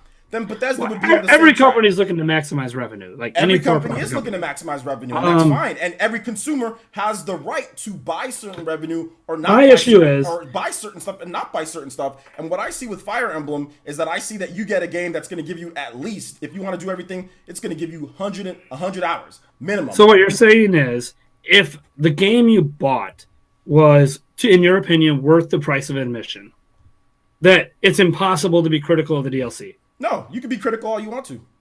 But you shouldn't voice it. You said, yeah, but I had hundreds of hours, so I'm not going to voice that. No, you can voice. I tell people to watch your videos where you voice displeasure all the time. Well, yeah. Well, I don't talk about this topic a lot because this is controversial. Anybody can talk about, if you want to voice your displeasure with DLC and how it is. The problem that I had is that when you tried to say, oh, well, everyone, like, people should be calling this out. No, if you feel that the content was worth the price or whatever, you don't have to call out anything. And they're not on the same track as Nintendo. You don't have to call out nothing. That's what I'm saying. And see, that's the disconnect. The content, when they added Ultimate Team, the people spoke. It was worth the price of admission. And yet, look what happened. That's my whole point. I'm not talking about what's happening. Ultimate Team on its own, I don't even think it's that terrible of a thing. I don't think loot boxes should be in full price games. But you know what? They didn't cut content to add in that mode. It's just like they threw it on the side and said, look, if you'd like to try out this new mode, it costs more money. It's not really part of the base package. Probably they would make more money if they offered Ultimate Team for free, like Fortnite does with their Battle Royale, and then they're going to have a separate game. But whatever. That's EA finding a way to make more money, to be honest. My point is that at the end of the day, fans accept it. Like, you can get mad about they rejected the idea of the paying extra for used games, right? They rejected that. So it went away. But they didn't reject what EA was doing when they started doing this. And today, we're not rejecting what Fire Emblem Heroes is doing. We're not rejecting what Pocket I'm going to Camps. have to sit here and disagree. I'm going to have to sit here and people did reject what EA. I think people did reject what EA is doing. The problem is that there's a lot of people out there. There's tons and tons and millions of gamers. There's new gamers that come in. It is impossible to sit here and almost rally everyone. Even if you look at Star Wars Battlefront 2, that game still sold like. You don't have to rally everyone. You have to rally the right people. Even if you rally the right people, not everyone's going to think that the same way in terms of how you value content and what's going on there. I don't think it's the same. Honestly, if people honestly thought that the DLC was so bad and things are so bad as like you're saying, they would say something. I personally feel they did say something in Echoes. They did. And I guarantee when Fire Emblem on Switch comes out, they ain't gonna learn anything. They're gonna do the same thing. They're gonna do because they've been doing that before Echoes. They did that with Awakening. They did that. Yeah. They even did. But it got worse. It got progressively worse. And they even did that with Fire Emblem Fates. They split the game and did all sorts of weird things. But each game that you got gave you hundreds upon hundreds of hours of content. If that's the worst. Fire Emblem's a perfect example. People didn't call it out in Awakening. It got worse in Echoes, and it got worse in Fates. It kept getting progressively worse. People did call it out. The problem is that people value content differently. That is people called it out. People called it out. The Kingdom Come people called out Fire Emblem Fates. I get people arguing about me with Fire Emblem. People called it out like crazy. The thing that you're not understanding, Nate, is that people value things differently. Not everyone is going to feel the same way. So this is what companies do. They try to say, you know what? This might be kind of crappy, but at least we have this, which is 100 hours of base content for this game. So even if you're mad, you still get 100 hours for $40, or you still get this many. So you can be mad all you want to, but at least you get this content for this amount of price. So that's the reason why that's the reason why I don't think it's going to get like that. EA, for example, they're doing things to where they're complete. It's way worse. Way worse. There is a different track. Nintendo is going on one track, okay, for DLC. EA went on a completely different track. They are not on the same track. They are on different tracks. So they are clear on different tracks. So they don't have games that charge for little pieces of content? What? So they don't have games that aren't loot box related that charge for little pieces of content? They have free to play, which is a completely new thing for them. Not free to I'm talking about their single player games. They still have them. They still charge for little pieces of content. Okay, and those games like Fire Emblem, right? That's the only game that you can think of? For Nintendo, I mean, yeah. I think for single player, they're on the track. They could become EA because of Fire Emblem. Potentially. Because of Smash Brothers. Potentially. So you're using two games for them to become like EA. And we didn't talk about Animal Crossing. There's tons of games that don't do that. So why are the two games that you feel that they're becoming the track override the other games? So when FIFA Ultimate Team happened, but the hundreds of other games EA put out a year didn't do it. Should we not have said anything? But people did say something. They didn't. FIFA Ultimate Team? I played FIFA back then. The FIFA community just said, "Oh, this sucks," and then they ignored it. They didn't go to EA and be like, "You need to remove this, or I'm not buying your game." They said, "Nope. You know what? I don't have to play that. I'll keep buying your game." Okay. And you said that they gave it, and that was the start. That was the start. But it goes back to my point to where people felt that you said that people liked FIFA, that it gives you, they didn't cut anything, right? Yeah, at the time, yeah. Okay, so at the time they didn't cut anything, so it was an extra mode, so people didn't have a problem with it. Why are people going to revolt against something if, like you said by your own admission, that they didn't cut anything from FIFA, it was still a great game, so people didn't have a problem with it. That's the same thing as Fire Emblem. They're adding in things. They're adding in things, but the game is already really good and it already gives you enough amount of content. That's where it started for EA. So when you have this happening with Nintendo, not loot box necessarily, but extra content that people are saying, you know what, I don't have to buy that. I'm okay with the base game. But enough people do buy it. And because the people that don't like it didn't pipe up, didn't make a hubbub about it, like they did with Battlefront 2, Nintendo's like, yeah, you know what? We're just going to keep making it worse. And they did that with Fire Emblem.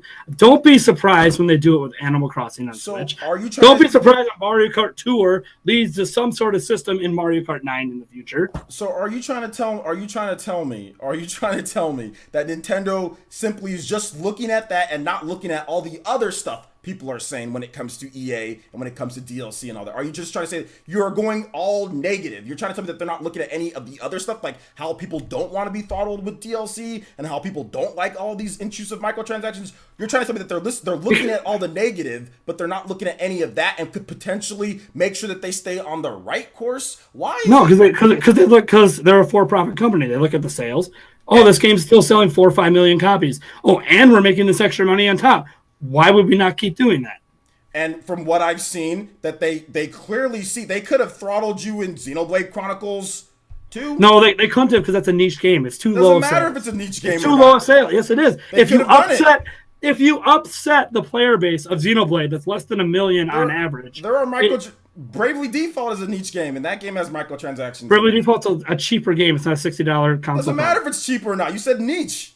You said niche game. There's niche games that have microtransactions. Sure, there are. There's niche games that have microtransactions. There are, but Nintendo would not take a risk with a game like Xenoblade that they actually invest a decent amount of money into making with Monolith to be like, you know what? We haven't even cracked 1 million in the series.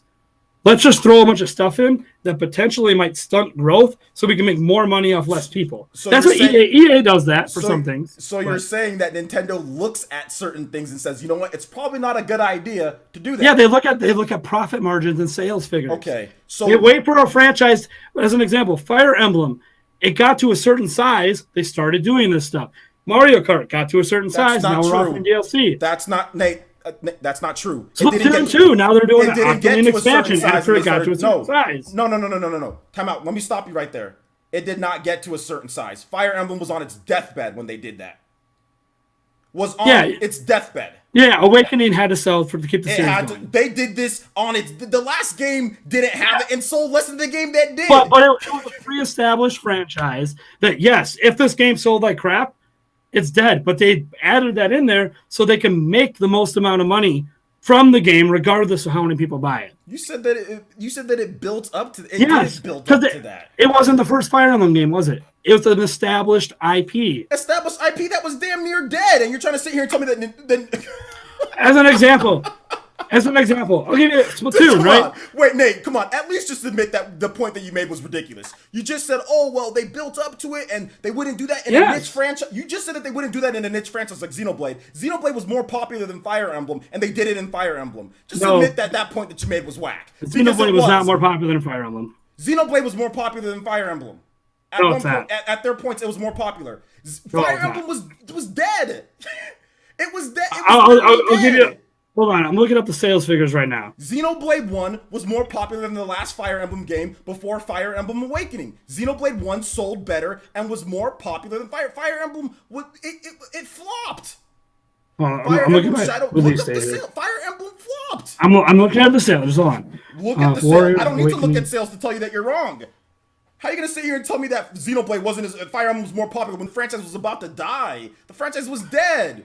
The last Fire Emblem game. No. The one before Awakening. Yeah, the one before Awakening sold 970,000 units. 970. That's higher than every Xenoblade game and except the Fire Emblem game before. That's not higher than every Xenoblade game. That's not. We don't have the official. Xenoblade didn't cross 1 million until Xenoblade 2. Nintendo announced that. You are using VG charts numbers. The game, in terms of Fire Emblem, you're using VG charts numbers. I'm telling you right now, if they sold 900,000 units of the last Fire Emblem, the game wouldn't have been dead. Okay. 900,000 units of Fire Emblem, if that's what the real sales were for that game, I guarantee you they wouldn't be like, okay, the next game when we're dead, that's BS. That is BS, and you know it. And by the way, I'm going back and looking at the average sales of the Fire Emblem series, because I was actually on the high end. Usually, they've been selling around 500,000. I need you to tell me why Fire Emblem would die if it sold 900,000. If that is the number which it's not, why was the franchise going to die? Well, then let me ask you this. I guarantee you that was not the number that they sold. Let me counter you with this. Now I'm looking at like Fire Emblem series, like on Wikipedia. Forget VG charts. The average Fire Emblem game leading into Awakening was selling 500,000 units. There wasn't any significant dip anywhere. So why did they suddenly decide, you know what? We have a consistently selling series. If this doesn't sell more than this, we're done with it.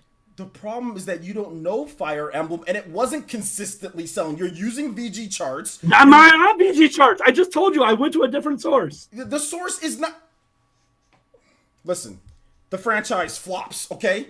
Either they're selling those copies for like $1 a piece. The franchise was flopping. If Nintendo was making significant money off this, then they wouldn't be saying this, Prime. You're sitting here and trying to make a scenario money off everything that is not real. The scenario is not real. Fire Emblem was in desperate trouble. It was in trouble. It was not selling. It was not being profitable. The game, the last game that they were going to make, which was all documented by Iwata asked, if this game didn't sell, which I think they were for like 500,000 or something like that. Yeah, I'll wait and save the series. I'm not questioning you on that. What I'm saying is that you're trying to sit here and say that, oh, they wouldn't ever put microtransactions or this type of DLC in a niche game, but they did. I'm disputing that point because that's what you said. That is what I said. I misspoke. I meant a collective of niche with established franchise. Is more what I meant. A niche versus established franchise, but have they put DLC and microtransactions in any franchise at the start? Forget 30 years ago, right? Splatoon 1 came out. All of that was obviously free. New IP did phenomenally well considering it was a Wii U game. And then Splatoon 2 comes out, and now we're getting an expansion pass. Now, I think the expansion pass, from what we know of it, is worth it. I compare it more to Mario Kart. But look, now they're adding additional content, and this is the correct way to do it, in my opinion. This is the pro-consumer way. Now, they're doing that in Splatoon 2. So that's what I want. That's clearly taken after Mario Kart. And you're going to tell me, as an example, you might argue that, like, if in a future Splatoon, if they do the EA thing, they charge you for a weapon, right? You buy a weapon, you loot box a weapon. They don't have to balance the weapon, the new weapon they just added. There's no balancing to that. That Splatoon 2 won't take the balancing. And now I understand, hypothetical, this hasn't happened. So it's kind of almost pointless to bring up. But that my point was, in all of this, isn't that Nintendo today is this evil corporation set on bleeding our wallets until we can't breathe anymore so they can milk us for everything we have, or going for the big white whales beyond Fire Emblem Heroes that clearly, based on the install numbers and the money it's making, it's got some whales in that game. My point is that Nintendo sees that. They see what Fire Emblem Heroes is doing. And what did they do? They updated Pocket Camp to add in fortune cookies. That wasn't there at launch. That was something that's like, hey, we're going to add this in because look at how much money we're getting off a kind of sort of similar loot box situation in Fire Emblem. And now if that does well, I don't know how well it's doing. It hasn't been out long enough for us to get full figures yet. But when they start seeing that, and they start seeing that this mobile game that's free to play with loot box is making more than Metroid Prime 4 does for them, profit margin wise. I'm not saying that will happen. I only bring up Metroid because Metroid traditionally sells 2 million copies or less. Metroid Prime 1 being the oddball that sold 4 million, best selling in the whole franchise.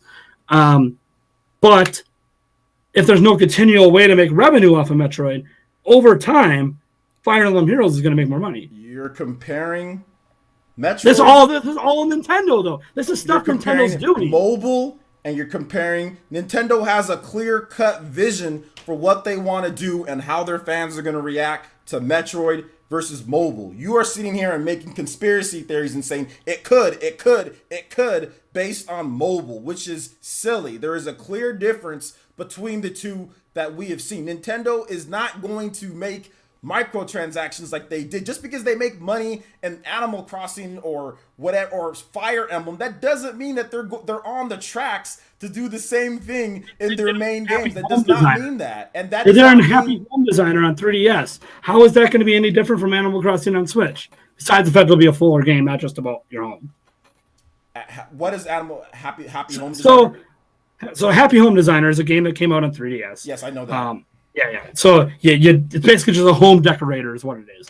And how it works is there's things you can do in game to get certain items, but you can't get all the items in game. What you have to do is go and buy the Amiibo card packs for it. And in the Amiibo card packs, which are, as we've kind of sort of explained before, how card collecting works. It's all loot boxes technically. It's like the origin of a loot box, but those are for collectible reasons. Here, you're buying these physical cards, not knowing what you can get, so you can put items into the game, and you buy as many cards as you want to get the items, hopefully get the items you want in the game. It's basically a physical loot box for a digital game.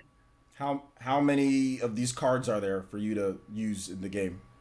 Off the top of my head, it was something like 115 different ones. And how much do they give you within the game in terms of items and all that? The base items, I'm not. Jeez, I have. I don't even know where that 3DS is right now. I play. I don't remember off the top of my head. But I remember in the game after like the first 2 hours, I kind of sort of ran out of things, and it was like, hey, did you know you could buy these amiibo packs to get these items that you can only get through the amiibo packs? Okay, so that's Animal Crossing in terms of how they do it with Happy Home Designer. How many Sure. years? How many years ago was Happy? That's not going to be just because Happy Home Designer does one thing. That doesn't mean Nintendo's on the So tracks since to so do that. since I New still don't Leaf see came out, anything. so since New Leaf came out, they released Happy Home Designer and Amiibo Festival, which both of them kind of sort of had that same thing, although Happy Home Designer was worse. And then they released Pocket Camp that is even worse than all of that. So you're telling me the progress that we have seen of Animal Crossing since New Leaf is going to be irrelevant when the new one comes out.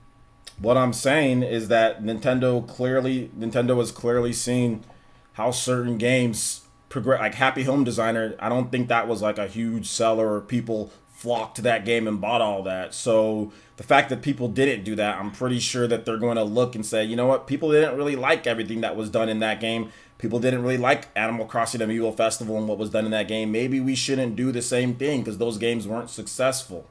I think that's what Nintendo's going to look at.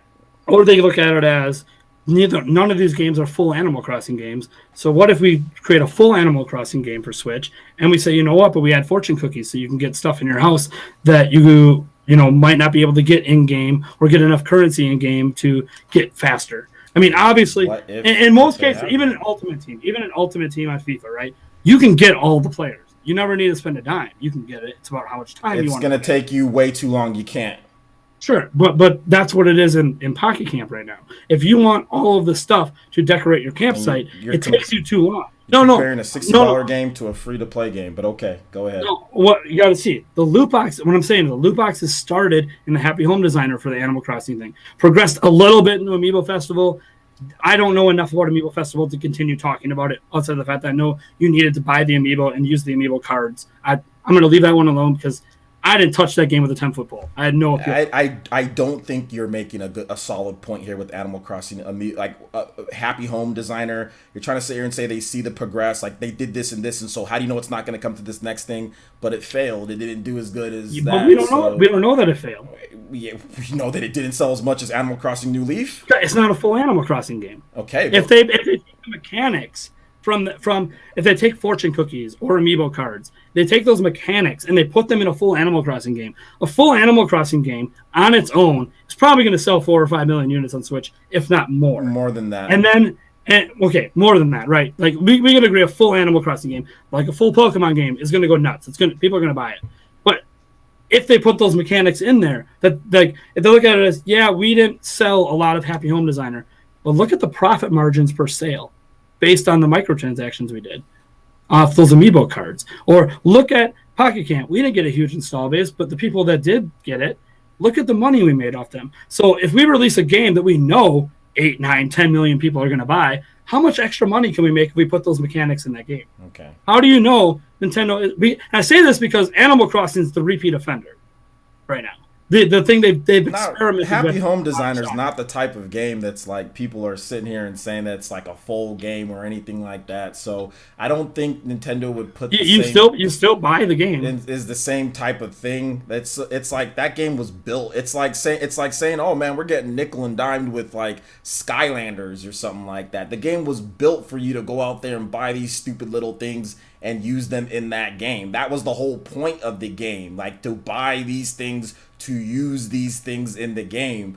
So I don't think it's a very good point. And I also think that with the games that you're talking about, I still to this point, I Are still you hot don't over there, OJ? where I'm you. sweating like a mofo over here. I'm sweating too, but that's just because my room's a little warm right now. But Yeah, my room's toasty right now. I don't see where you've made any valid points to where Nintendo could become EA, and if the only point that you've made is that literally everyone could become EA based on your own analysis and what you literally that's your own analysis because everyone is done with what you've complained. Literally every single company has done exactly what you've said. So that's the point that I will give you. Every company's on the track to be. Every major company is on the track to become EA. The reason I bring it up with Nintendo, beyond the fact I'm a Nintendo channel, is that Nintendo. I think we can agree on this point. Nintendo's been behind on online stuff forever, right? Like we only just on Switch got a universal account, like crazy.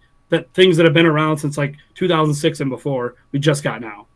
And I feel like a lot of the delays we're seeing, like happy delays, by the way, in Nintendo progressing faster towards EA, is because of Nintendo's misunderstanding of online and the market potential to make money there. And my fear is the more we just say what they're doing is okay, what they're doing with Fire Emblem is okay, because it doesn't bother me. What they're doing with Smash is okay, because I feel it's worth the value. The more they start seeing these profit margins, the more they start realizing that we can make even more for less. And I'm not saying Nintendo's necessarily dabbling too much in that right now. You know, little bits and pieces here and there. Fire Emblem Echo's worst example, but even some of the mobile games or whatever. What I'm saying is because Nintendo's so late to the game, and now that they're in the game and they're slowly progressing towards adding more of this stuff in, that my fear is that if we are just saying it's okay because it doesn't bother me, like the people it does bother, right? Even me, like as an example said, it's optional. If I don't feel the DLC is worth it for Smash, don't buy it. Okay, I won't buy it. That's fine. I personally didn't buy the DLC for Smash. And now I said, remember that comment I made before, how I said I'm a hypocrite? Yeah. The hypocrite in me is if they would have released like a playable Tingle, I probably would have bought it. So that's the hypocrite in me coming out. But it doesn't mean that I feel good about that purchase. It means that, man, I paid $60 for this game. I'm completely satisfied. And now they're adding this content to it. I love adding content to it. But man, I paid $60 for all of this, and I'm paying $5 for just this. Even if I use just this for 1,000 hours, to use just that, I had to buy a $60 product to use just that. It's one of these things where Nintendo is a company I passionately care about, passionately love. And while every company is doing little things here and there, or big things in some cases, Activision does a lot of big things that could be going down that path to getting up to EA's level, which I don't know if anyone will ever reach EA's level. Like EA's level today, maybe, but EA is going to get worse, right? Like EA's shown no remorse in how bad they're going to get. So what EA is today is probably going to be worse 10 years around if they're still in business. My fear is, as someone who cares so much about Nintendo, is I see them doing these things. I grew up with Nintendo, but I saw this happening with other companies, not just EA. EA is the one I drew as the worst possible scenario, but I've seen it with other companies, on other games, on other platforms, and I watched this same progression. And some of them arguably got worse. Konami got to the point now that they just straight up make gambling machines, which was probably the next step for EA, is to just start making pachinko machines or some shit. Especially since Konami, I think Konami just post their highest profit year of all time or something crazy like that. I mean, I don't know. Yeah, obviously that wasn't part of the debate. So I don't know with them. I'm just, I'm sitting here. But I'm sorry. I'll let you say something. No, go ahead. Go ahead and finish. Like, because I feel like we're kind of winding down now. Oh yeah, it's definitely winding down. It's just one of those. It's just like my final statement is, I hear what you're saying. Nothing Nintendo is doing now is as bad as EA. What they are doing, even with Fire Emblem Heroes, is not as bad as Ultimate Team in FIFA way back when. What happened with my paywall experience in Fire Emblem Awakening might be comparable to Origins in some level, in taking me out of the game, because I don't feel like we should ever have something happen in the game that kills your immersion to spend money. But that's, again, as you said, personal preferences, personal opinions. Nintendo's not there. My fear is as they dabble in, and maybe this is just a fear because I've watched other companies have this happen to them. Who? Is the more they dabble in this, Who was that? Other company. Other companies. EA? I'll give it like EA is the worst example, right? The reason I put EA in the title and I talked about them in the video is because I wanted to compare. Nintendo is at the very beginning of doing this kind of stuff. EA is at the worst possible scenario for doing this stuff. There's middle ground in there. Everyone else is in the middle somewhere. I'd argue Activision's probably 5 notches below EA, but they're one of the other ones that are way up there. I've watched these other companies start the way Nintendo did, taking pieces of content and selling to you for little bits of amount, and progressively get worse with it. To EA's level, not quite, but they've gotten pretty bad to the point that communities complain a lot, and to the point that the industry itself is reducing itself down to games that just make the most amount of money off of those extra transactions. Not altogether, indie games are fantastic. Obviously, exceptions. Nintendo has so far, like Mario Odyssey, you haven't had to pay anything extra for anything in that game right now. So Nintendo's not there yet either. But my fear is they started with a single game. They started doing it more and more often as we progressed from the Wii U era into the Switch era. My fear is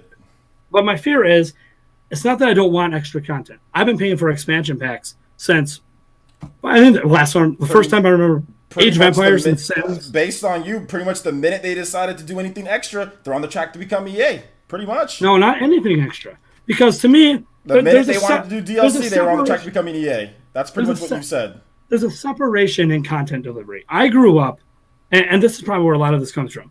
I grew up playing Age of Empires or The Sims or some of those PC games because those were the first ones to have extra content because internet wasn't a thing on other systems. So when you wanted, another Zelda or Majora's Mask, Ocarina of Time 1.5. Well, in today's world, that might be, the Breath of the Wild DLC instead of its own thing. But back then, you would buy an expansion pack you'd spend $50-$60 on Age of Empires, then spend $20 to $40 on an expansion pack. And that expansion pack added a comparable amount of content to the price you paid for the original game. Then we progressed forward, and console games started doing this, right? They started offering season passes and DLC packs and expansion passes and stuff like that. And they were offering, initially, comparable content to the original game for the price you paid. That's how people started doing it, because they probably looked at the PC model and said, hey, they're doing it. We have internet on these systems now. Let's do it here, too. And then it just evolved from that into individual purchases, loot boxes, etc. And Nintendo is kind of dabbling on both sides of the line for me. On one hand, they are doing the expansion passes, the full-bodied, spend a little bit more money, but get significantly more content for the price. And they're also dabbling in that we are going to kind of dabble in loot boxes. We're starting with mobile because there'll be less backlash on mobile because mobile consumers are used to it. Doesn't mean it's okay, but it means that we know there'll be less backlash here to start. They're dabbling in selling individual pieces of content with Smash Bros. And Fire Emblem. And then on top of Fire Emblem, offering you an expansion pass. And then having people bitch about that and have it not be enough value. And you even admitted that DLC doesn't really seem worth it, so you didn't buy it, whatever. My point is, if we just say, yeah, but we enjoyed the base game. We enjoyed the base game of Fire Emblem. DLC practice or nothing. I just won't pay it. You spend your money how you want. My fear, and it's probably... I guess your argument is it's probably too soon to have any fear like this. But my fear is watching how it's happened in the industry, across the industry. You're overblowing everything at this point. I mean, you're taking because Nintendo's mobile, late to the game. You're taking mobile. You're crossing mobile with home console games. You're taking little things in games that are built to be collecting, Happy Home Designer, and crossing that over to mainline. Let me be clear. You're just mixing and matching however you feel. But let me be clear. I view the video game industry as a whole. To me, cell phone games are just as viable of a product as a home console game. But it's not. And but Nintendo doesn't think that way. It is. It's clear Nintendo doesn't think that way. You're just your doomsday scenario in your head makes you think that way. But it's pretty clear that Nintendo's mobile and what they're doing there is very different. They've had ample opportunity to destroy us, okay, based on their profits of Fire Emblem. They've had ample opportunity to absolutely destroy us. It's not like they're saying, okay, in year one, we know this. Okay, In year 2, No, now it this. takes- In it year takes 3, time to gather now the data. this. In year It 4, ta- now this. It's like My nobody's fear, doing that. it takes time to gather the data. No, that's It your does. own doomsday scenario. I want to When they see started some Ultimate Team, they actual had no facts. idea I when they want started you to show Ultimate me Team what it some would be. actual. You haven't even been able to connect what EA did before and in the time period, because EA did crappier things even beforehand in the time period. You haven't even been able to connect that to what Nintendo. All you've done is put out a basic premise and then attach Nintendo's name to it. They did DLC here. Attach it to EA, put out a video saying that you're scared, and doomsday scenario this whole thing. That's I didn't doomsday scenario it. You did. Or just say it could be. This is how it could be. It could. EA's the worst. That's doomsday. EA's the worst. That is a doomsday scenario. What I was critical of Nintendo. Like EA, I was critical of Nintendo's pricing model on specific DLC content in specific games, and I said we've seen this happen before with other companies like EA, and we've seen what this has led to. And I don't want it to get worse than it is today. EA didn't. EA, and what you're telling me is I can't be critical. No, I'm saying you can. What I'm saying is that you are completely jumping the gun and overblowing. If you want to say maybe Nintendo's kind of getting a little crazy with their DLC, then that's fine. You can say that, but to put it in a doomsday scenario and say, "Oh my gosh, this person is going all the way towards EA," that'd be like me taking like a common person who like robs a store and comparing him to Osama bin Laden. It's like the comparison that you're making, or saying that to even put those two in the same sentence is a problem that I have. I have a problem with you putting those two in the same sentence. I don't feel, and I hate EA. Everyone knows I hate EA. And if EA did things like Nintendo did, which when I remember playing EA games, they didn't. When I remember playing Dead Space, they were doing things far worse in a far faster amount of time. When I saw Dead Space 3, when I saw what they did with companies, I mean, it's not just microtransactions that do this. Sure. EA is crazy. Yeah, EA on the whole. Yeah. EA, this whole company's crazy. They're psycho. They're sitting here buying studios, laying people off, changing CEOs like crazy.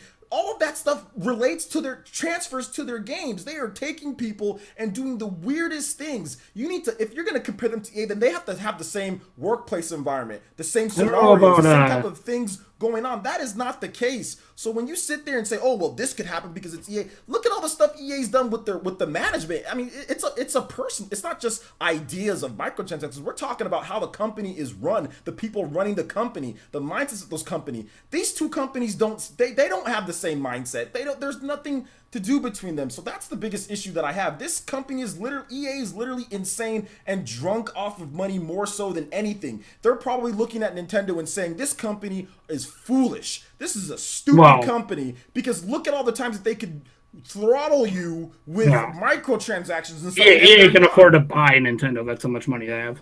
EA can't afford to buy Nintendo. Not in the traditional sense. Not in the traditional sense. Not like a straight up. Like they wouldn't have any money left. They can't, but whatever. That's beside the point. The point is this: EA's probably looking at this and saying, "This is ridiculous." Like, these two companies don't see eye to eye. These two companies have literally nothing in it. Microsoft is more likely to become EA than anything, because they're the ones who are doing loot boxes and racing games. They're doing all the stuff very quickly. I mean, you're sitting here and saying Nintendo's like this. I know you're a Nintendo channel. I get that, but Microsoft has been around in the game since the original Xbox. They didn't just get to today overnight.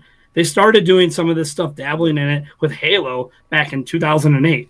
Like, it didn't just get to where it is today. They actually progressed even slower than Nintendo has in adding stuff in. Okay, but what I'm trying to say is that if you look at the totality of Nintendo and you see what they've been doing so far, it's pretty clear that they're not going down the same path. It's not even close. You look at Pokemon. I don't know if it's more clear of anything yet. We don't even have the online. We don't even have their paid online account system launched yet. We're only in year 2, starting year 2 of the Switch. They started DLC years ago, though. Yeah, but again, online systems that weren't really built properly to support something like this. But you could release DLC. It wasn't as fleshed out. Like, they're fleshing things out now if they're online. How good it is, we don't know. It's not September yet. All we can look at is what we have now. But my thing is that now that Nintendo is getting to the paid online, and I didn't even bring this argument up. The Amiibo, another thing I didn't bring up in the video, where they used to lock content behind physical items that might be sold out and you can't get. Metroid Samus Returns, I think, was the worst case scenario where you couldn't even get the Amiibo. They were sold out and you couldn't play hard mode without it.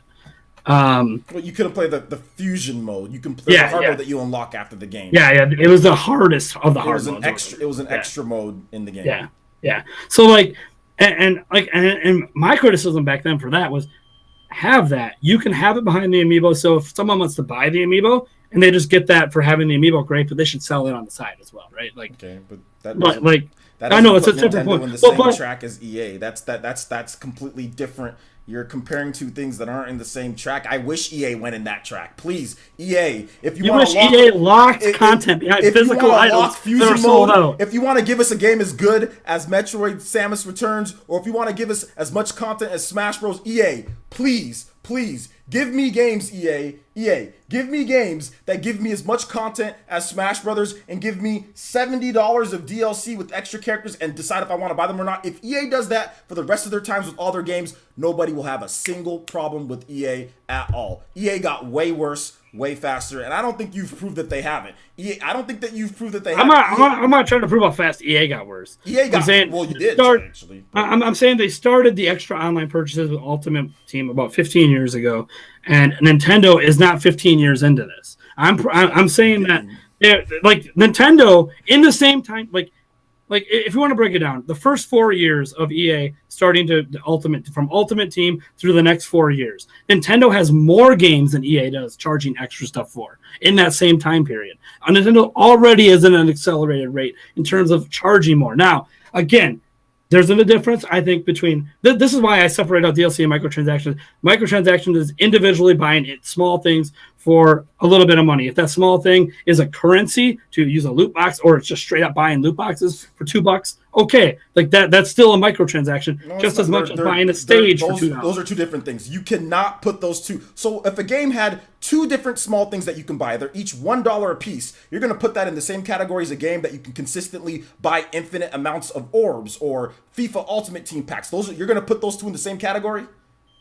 No, that's endless microtransactions. But you just said, they're both microtransactions. You just both they are both microtransactions. They're not. But I mean, they're not.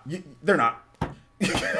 You can't compare something that's a one-time purchase compared to an infinitely buying something, a consumable. Like that's ridiculous. Like FIFA Ultimate Teams packs, they're infinite. They never stop. Orbs from Fire Emblem, they never stop. That is not the same thing as buying something for $1. If a DLC costs $1, that is not a little thing that's $1 or $2. That is not the same. That is not a microtransaction. That's micro means small. Transaction means money.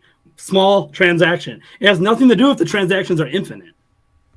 That's how people look at microtransactions. People don't look at microtransactions as they look at DLC. Then here's the thing. Then any type of DLC, it's not. Okay, well, DLC is only high priced. Is that what you're trying to say? Oh, well, DLC is only priced high. You know, that's the only reason. No, DLC to me is a collection of content for a set price. That's not what DLC is, though. You can buy DLC, something that's big, or small, that is just a one-time purchase, and that's what you get, and that's downloadable content, and that's it. That is it. It doesn't matter. That is what DLC is. Microtransactions, and the way that mobile companies say them is like, hey, we're going to continuously microtransaction this game. It is not. People don't say, oh yeah, look at this Fire Emblem Heroes DLC that I got, like with this extra, and they give you free DLC in that game too, or whatever the case is, free stuff. But they look at it differently. Like everyone looks at it differently. The fact that you're trying to put that in there to make your point on how Nintendo's becoming like EA is ridiculous. The fact that you're trying to put that. I never said Nintendo's becoming like EA. They're on the track. They could. I know. I said they could. I'm talking about they're at the beginning stages, and as I said, I don't. Okay. Well, that's the debate. I mean, I guess that's the point of our debate. Two sides. It's a debate. The crowd can decide. It doesn't matter who's right. Actually, it's just it doesn't matter who's right. But I wish that you would have put up like. The issue that I have here, is, like I said, you can run your channel however. I will still watch your videos. I will still respect you immensely. Oh yeah. We don't have to agree on this stuff. We don't have to agree. We're not going to agree. But the biggest issue that I have, man, is that like you're doomsday scenarioing it because EA has been voted the worst company in the world. You know, so to take something like EA and put their name next to Nintendo in that same light when there are X, Y, A, Z, and B X, Y, whatever, how many companies in between that are all in between there. But to say it could and leapfrog, literally like the longest Stretch Armstrong that I've seen in my life. You remember Stretch Armstrong? Like, dude would just stretch his arms so long for things. You know what I'm saying? Like, the longest Stretch Armstrong that I've seen in my life was done by you leap. I mean, you could have at least went to Ubisoft. You could have went to Activision. You could have went to companies but you went all the way to EA, which is a doomsday scenario. That's the problem that I have. That's the biggest problem. Like, you went all the way to EA, and that's ridiculous. Because I felt like when you're making a comparison, my fear is that they're going to get to EA's level. Now, there's steps along the way. But if I said Nintendo could become the next Activision, no one would understand on that title what I mean by that. What do you mean they're going to become the next Activision? Who do you like more, Stretch Armstrong or Mr. Fantastic? Who do you like more? Who is your favorite? Which one do you like more, Stretch Armstrong or Mr. Fantastic? Because I'm gonna either label you one of those two if you say they could be. Like, which one do you like more, Prime? You like Stretch Armstrong or you like Mr. Fantastic? Which one? Stretch Armstrong. Stretch Armstrong. Okay, let's go. You are Stretch Armstrong in this thing. Like, the most. It is reaching. It's like Dhalsim times like 15. Remember, like, you know, Dhalsim from Street Fighter? Those two together. Like, come on, man. Like, this is... All I know is I'm glad we had this debate, because when I'm I'm going to be like 44 by the time we get to 2030. I'm going to look back on this and be like, you know what? I was wrong. And I'm going to have to stand up and salute Player Essence for being right. Or I'm going to be like, I'm right and nobody cares. All right, let's move on to the next thing. If you are right, which I mean, we don't know. I don't think gamers are going to stand for it. I think that if you say Fire Emblem Echoes was the worst or the worst type of DLC, right? So far, and how much did Fire Emblem Echoes sell compared to the other two? You said it's the worst so far, and did it sell like Fire Emblem Awakening? No. Did it sell like Fire Emblem Fates? No. I don't Happy think Home Designer sell like other Animal Crossings? No. Did any of those did Amiibo Festival? Well, here's the thing. Did Amiibo Festival do as good as other games? No. Did Animal Crossing the New Ticket Leaf or whatever the case is that doing as good as other games? No. So you're sitting here and you're making all these comparisons saying, I'm scared that it's going to get to this point, but we haven't seen it. We've seen these games flop or not do well, and you're taking and you're picking and choosing mobile, and you're trying to compare it to this and that and this and that and say they could go this route, and none of it makes sense because those games have flopped, and because EA is 10 times worse, and EA got a lot worse real fast and did things even back in the same time frame that you're trying to say they did that in the same time frame. They did worse things like try to take away used games and try to force people to buy the game new. They were doing crappy stuff back then before DLC even got popularized by so many different companies. EA was doing completely horrible things even before then. There's no comparison here. EA got worse way faster, and the proof by me saying that is the fact that they took that online pass thing. FIFA Ultimate Team, by your admission, has been 15 years of FIFA Ultimate Team. It hasn't been 15 years. I didn't even know DLC's been around for 15 years. So that means, by your own admission, you said FIFA, they've been doing that for 15 years, so they've been doing it very quickly then. They didn't take time to do that. They got bad quickly if Ultimate Team has been around for 15 years, which, like you say it is, they got bad quickly then. Because DLC hasn't been around for, I don't even know if DLC's been around for that. I mean, 2006? That's when DLC. They were. I'm trying. I wasn't the first. I think the first one I saw was when they sold. It was either map packs in Call of Duty or Halo. I can't remember.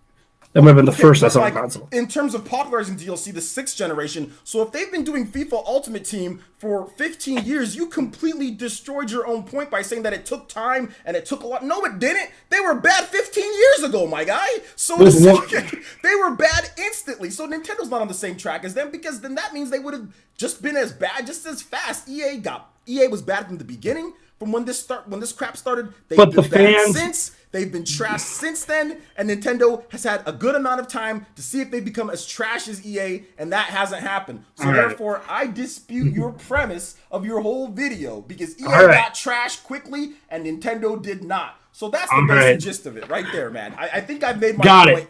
You made your point. I think I made my point. EA was trash 15 years ago when they started it. They started taking away people's trying to quell the used game market. This stupid company, don't get me started. They tried to sit here and take away used games from people 10 years ago.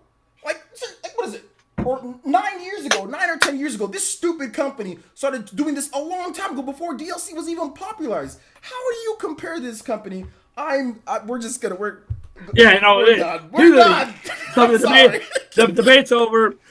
This company's trash. EA is complete trash. They've been trash for 15 plus years. Screw EA. And Nintendo better not become EA. 15 years of Ultimate Team? Well, what kind of trash is that? They were trash 15 years ago. There's one thing we can agree on. We don't want Nintendo to get anywhere near EA's badness at all. That would be like ripping my heart out if this ever happens. All right. Thank you guys so much for tuning in to the first ever Nintendo Prime hosted debate with Player Essence. I'm sure we gotta do this again. No, we gotta do this again. There's gonna be more debates, man. Well, you know what I loved about us debating, and I'm gonna say this before I hang up with the audience out there. We both are passionate. We both care. We both respect each other, and that's what makes these debates fun. I had a great time, right or wrong. Much love to you, OJ. Much love to your fan base. Nintendo Prime fan base. Thank you guys so much. Real quick, Prime, I really just want to say, some people were saying that we needed a moderator. No, we didn't. No. With the moderator, you don't get that passion that Prime did with the Smash DLC. I want that. We're friends. It'd be different if we were enemies. It could have got really bad. Exactly. But you saw how quickly it came down. It quickly came down. I said, okay, Prime. I said, hey, let's just calm. Okay, let's calm down. We don't need that because that's why. I mean, we're passionate. You want the passion. If we had a moderator, he'd probably quell that and stop it. We don't need that. Next time we do a debate, we're not gonna have another one. Like I said, if I do a debate with re-res or something like that, oh boy, we need a moderator, right? Because re-res hates me. So my God. We need, but for this one we don't. I think it was good, and like you said, Prime, go ahead and finish it off, dude. Guys, my fans, please, if you want to subscribe to Prime, go subscribe to this man. He's still a passionate Nintendo fan. He's great. So yeah, make sure you subscribe to him if you do like his content. You know. Yeah, and thank you so much, OJ, for basically this debate happened because you asked me to have a debate. So thank you so much for that. We're definitely, at least I had a good time. I feel there's going to be debates in the future on little things, little or big things we disagree on. Just because you know what, I think everyone, and I'm going to ask on Twitter and after, sure, our fans will all agree this was good fun, no matter who you believe or who you're into or who you want to listen to. I just got to say, this is the Goldschlager shot. This one is for you, OJ. Thank you so much, my man. I have some iced tea. Some iced tea. Okay. Right here, buddy. Iced tea, Goldschlager. Hey. There we go. It's pre-night, baby. Hey, man, you have a good night, Prime. Have a nice evening, dude. Yeah, you too. Later, guys. Bye-bye. Whew. Hey. Good stuff, Prime. Hey, I'm not gonna hold you up. I know you got another podcast. I'll be watching though, bro. Okay? Yeah. Catch you later, man. All right. Take it easy. Peace.